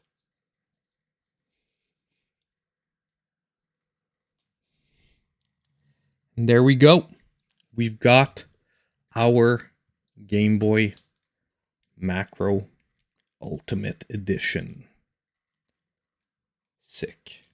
Honestly, super happy how it came out.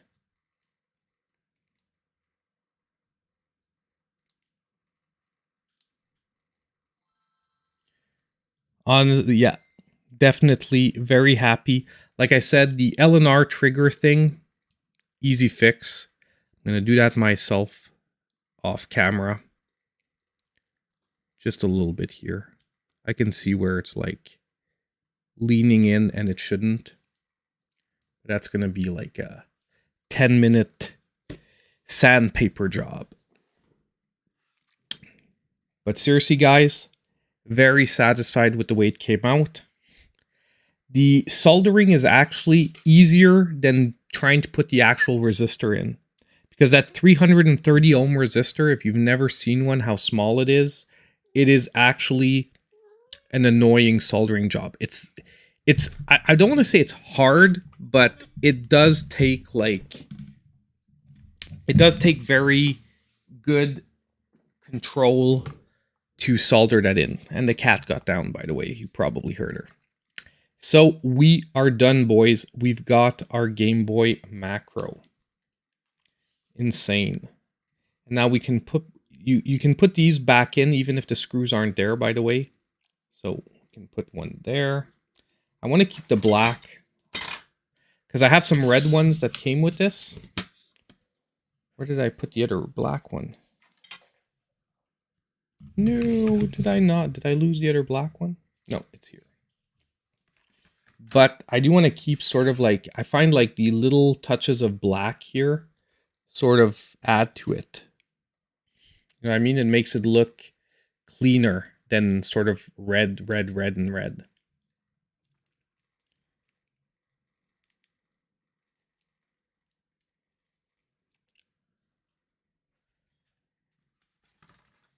So 3 beers in type of difficulty? Nah. Honestly, I found this pretty freaking easy. Like, I've done a few now, so of course it's like, to me, taking apart a DS is like, it's actually, like, it's maybe not as easy as a first-gen Game Boy. Like, I'll be honest. The easiest Game Boys to take apart is, like, Game Boy Colors and Game Boy Advance. Those are like, even Game Boy Color is like baby. Like Game Boy Color is like super easy to take apart. But it's not like once you've done a couple, it's really not an issue anymore. And when you've got quality parts, like I said, the eXtremeRate shells, the Boxy pixel front, I got the board from Retro Modding. They didn't make it though. I can't remember what the company's name is that actually makes it. And you know, if I would use the L&Rs that come with the shell, it might actually solve it as well, because they actually might be slightly sized differently, and they might actually prevent the fact to need to actually. I might try that too. Before actually sanding down the back shell, I might try to see if I put the red L&R triggers, if they're sort of shaped to compensate for that difference in sizing in the shell. That could happen as well.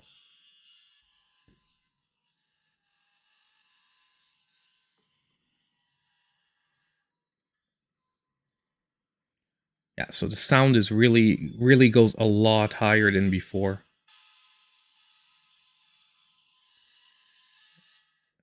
But to be totally honest, it goes so high, it feels overpowering for like a small handheld.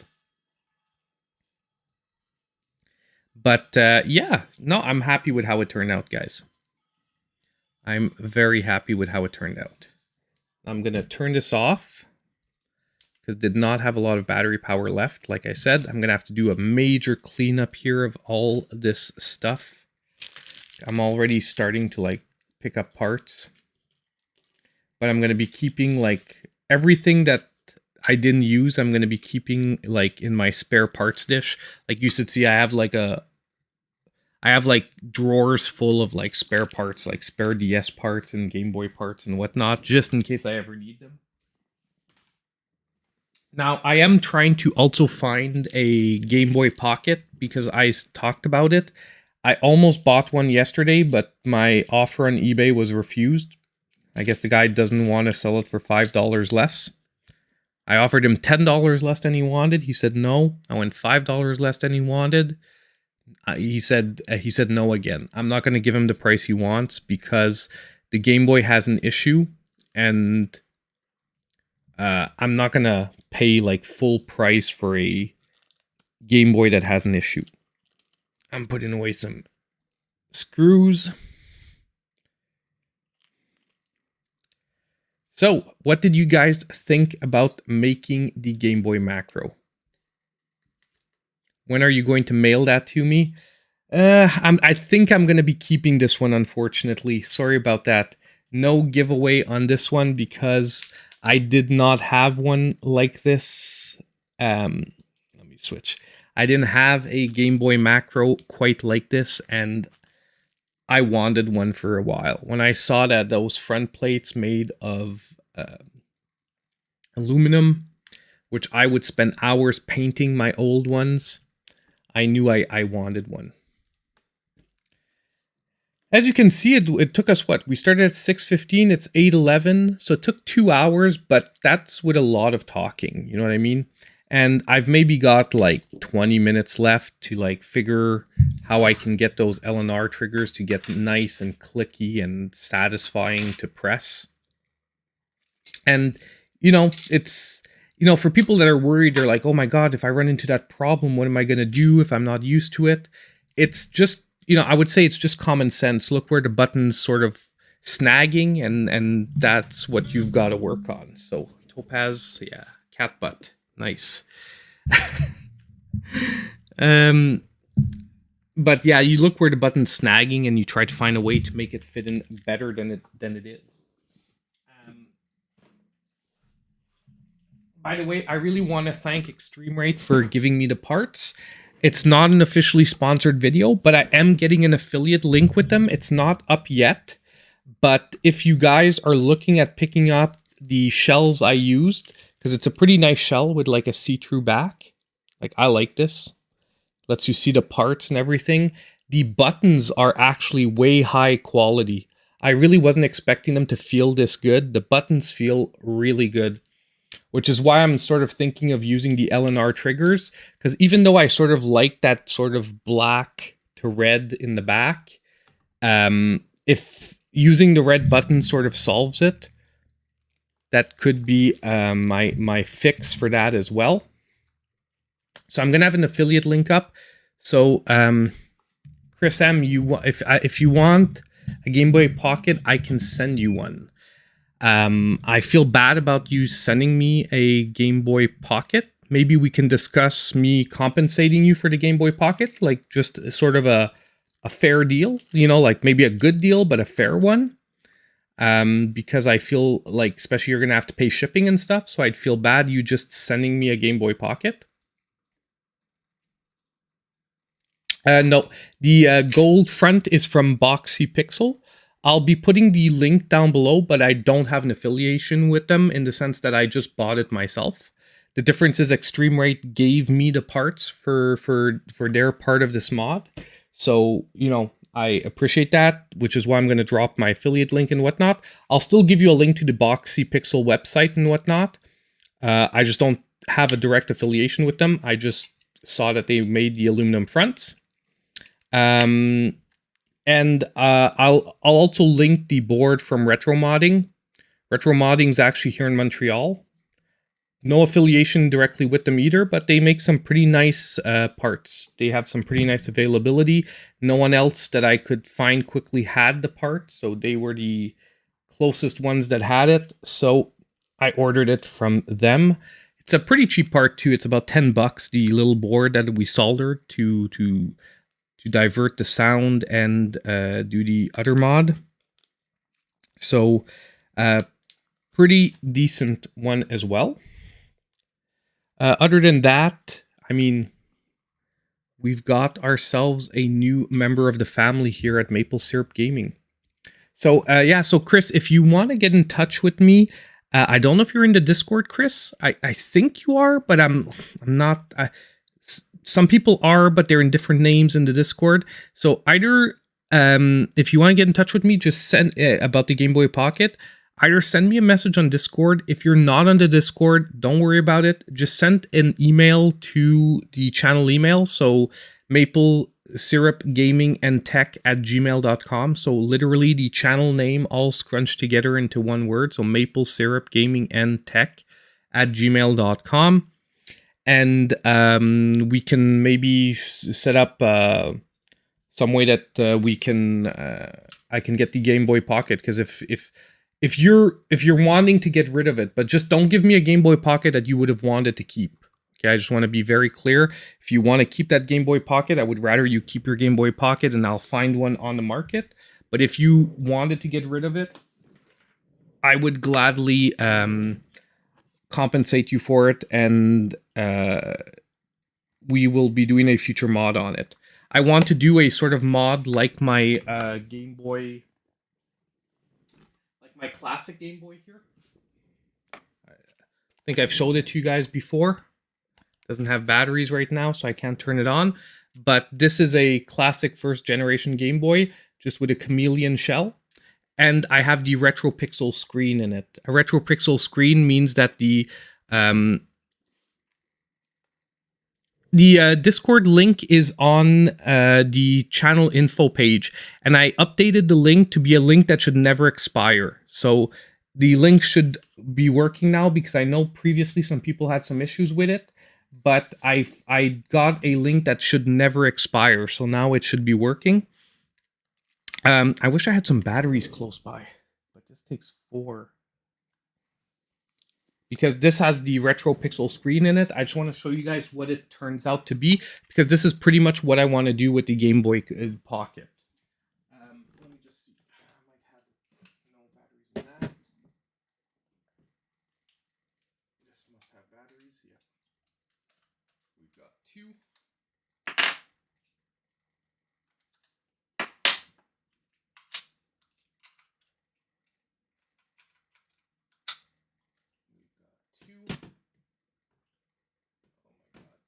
Electronics, I'm pretty sure. No batteries in this one.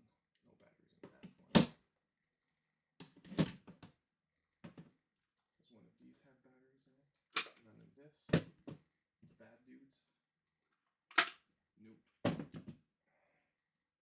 Give me a second, guys. I'm scrounging around for... Oh, a third battery. One missing. One missing, and we can...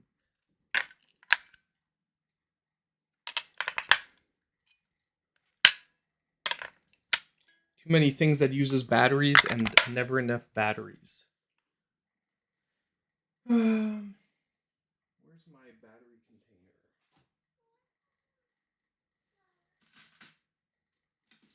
Nope, none of that. My Game Gears definitely do not have batteries in them.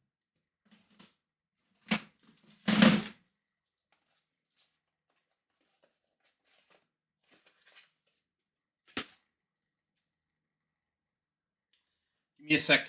I am 1 battery away, and I will definitely find it. I definitely have 1 battery somewhere here.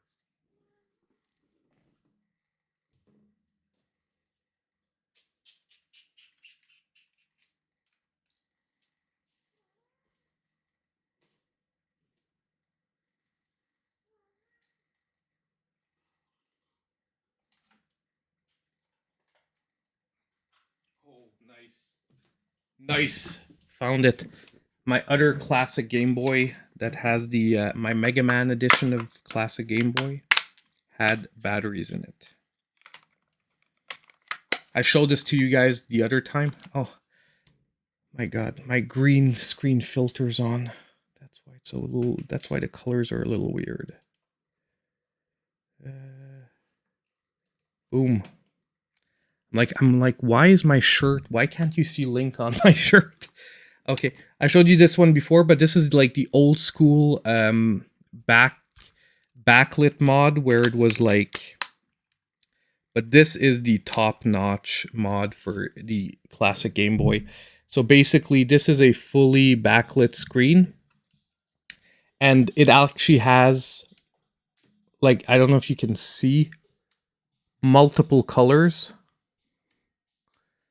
So this is down and up for the brightness. So rather than like a normal wheel, you have down and up. And then if you press in... Hold on.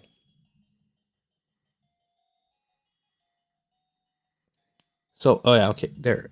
So if you look now, it's hard to show on the screen. Focus on the Game Boy, not my face, dude. Well, and I have to put my face behind it. Okay, if you guys can see the screen now. Oh, I don't know if you can see, but basically, this looks like a grid pattern. Like, it looks pixelated like the original Game Boy screen was. If I hold it down 4 seconds, it becomes actually like a full LCD screen. Like, now it's clear with no pixelation. I'd have to get like a really good camera close up on it to look at it exactly. But there's also a way to change the colors. I Can't remember how to do that. Volumes, rockers working fine.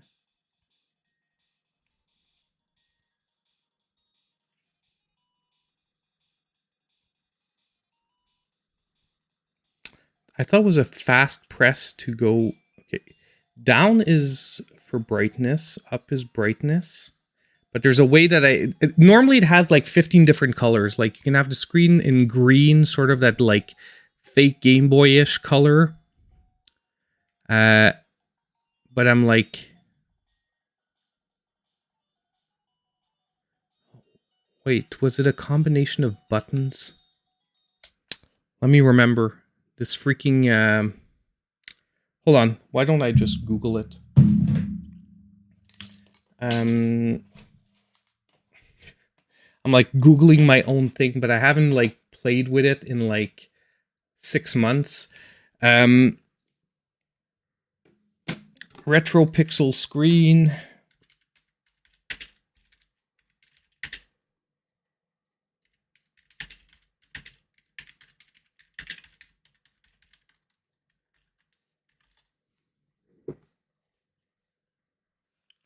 Retro play, funny playing, retro pixel screen. That's what we have.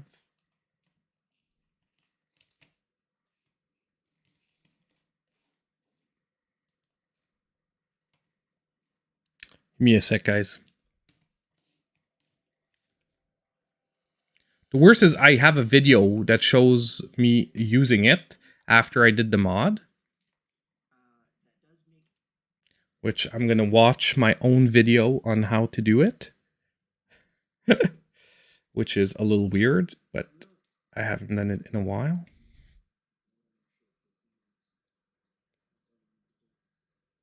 Oh, I didn't show how to change the colors. God dang it. Oh my god. Yeah, Konami code, man. Another one of those events. Hold on. It can't be like...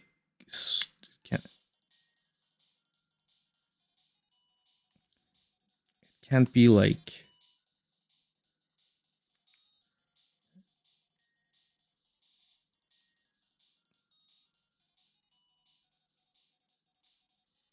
No. It's not that. It's not a fast press.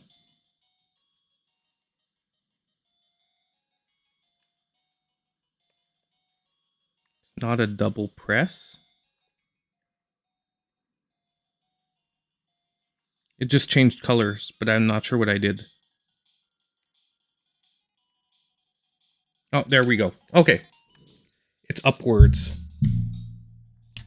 So, screen going. You see now already it's bluish. Now it's not working.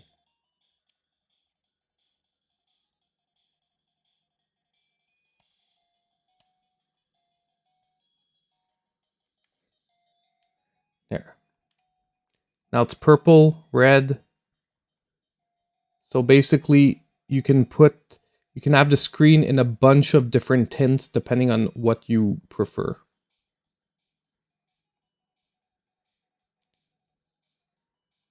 There's like 32 different tints in all. Going from purple to blue to brownish to green. Like the old Game Boy was known for, like that sort of weird green.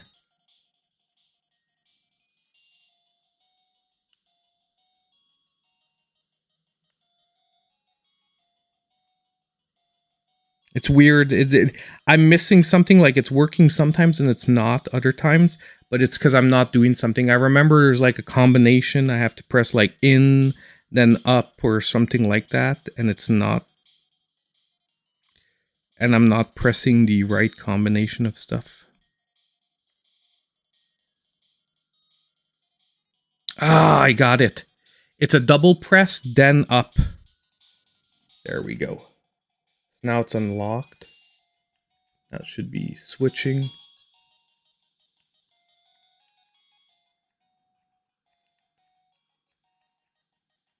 There we go. So you have to press a double press to basically like put it in color selection mode. And then you press up, and as long as you don't wait too long, But if you don't press anything for like more than 2-3 seconds, it sort of locks on the color you're on. But yeah, so basically that's what I want to do with the Game Boy Pocket. And I actually found it because you know how I said eXtremeRate, every time I ask for something, they send me more than what I asked for. So when I actually asked for the shell for this, they sent me a shell, the exact same shell for the Game Boy Pocket at the same time. So I actually already have the shell for the Game Boy Pocket. What I need now is a Game Boy Pocket, and then I need the screen, the IPS screen. I think the IPS screen is not exactly the same as this one. It doesn't have quite as many options, but it's actually a really good one nonetheless. Because this one has a lot of options, but honestly, you change the whole front board. Like, this is only half of an original Game Boy now. Like, the original part is the part that reads the game in the back with the processor, but the whole board at the front with the buttons and everything is now like an original board to have that screen work with it.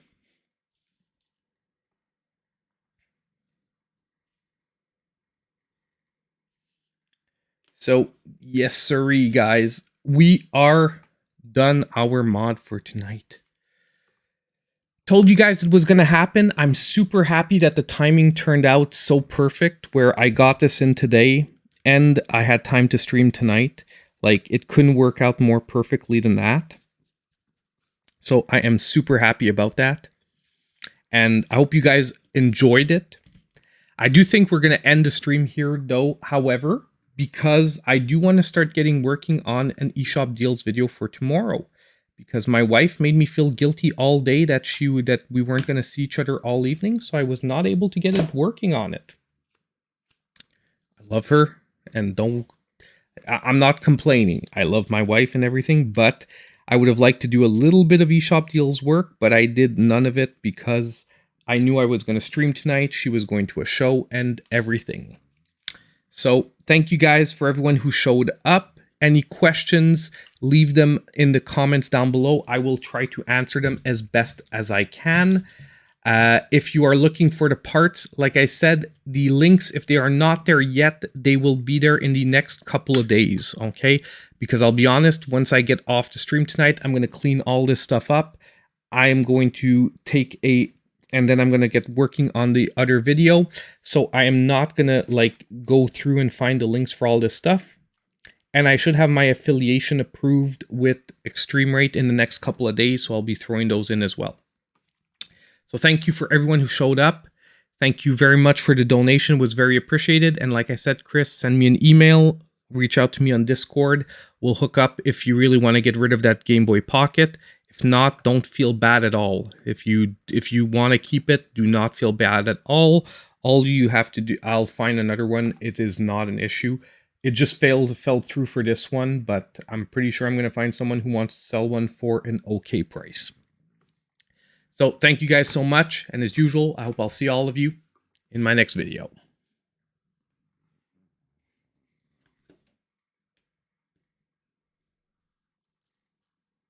Uninterrupted. Definitely watch the Canadians Uninterrupted.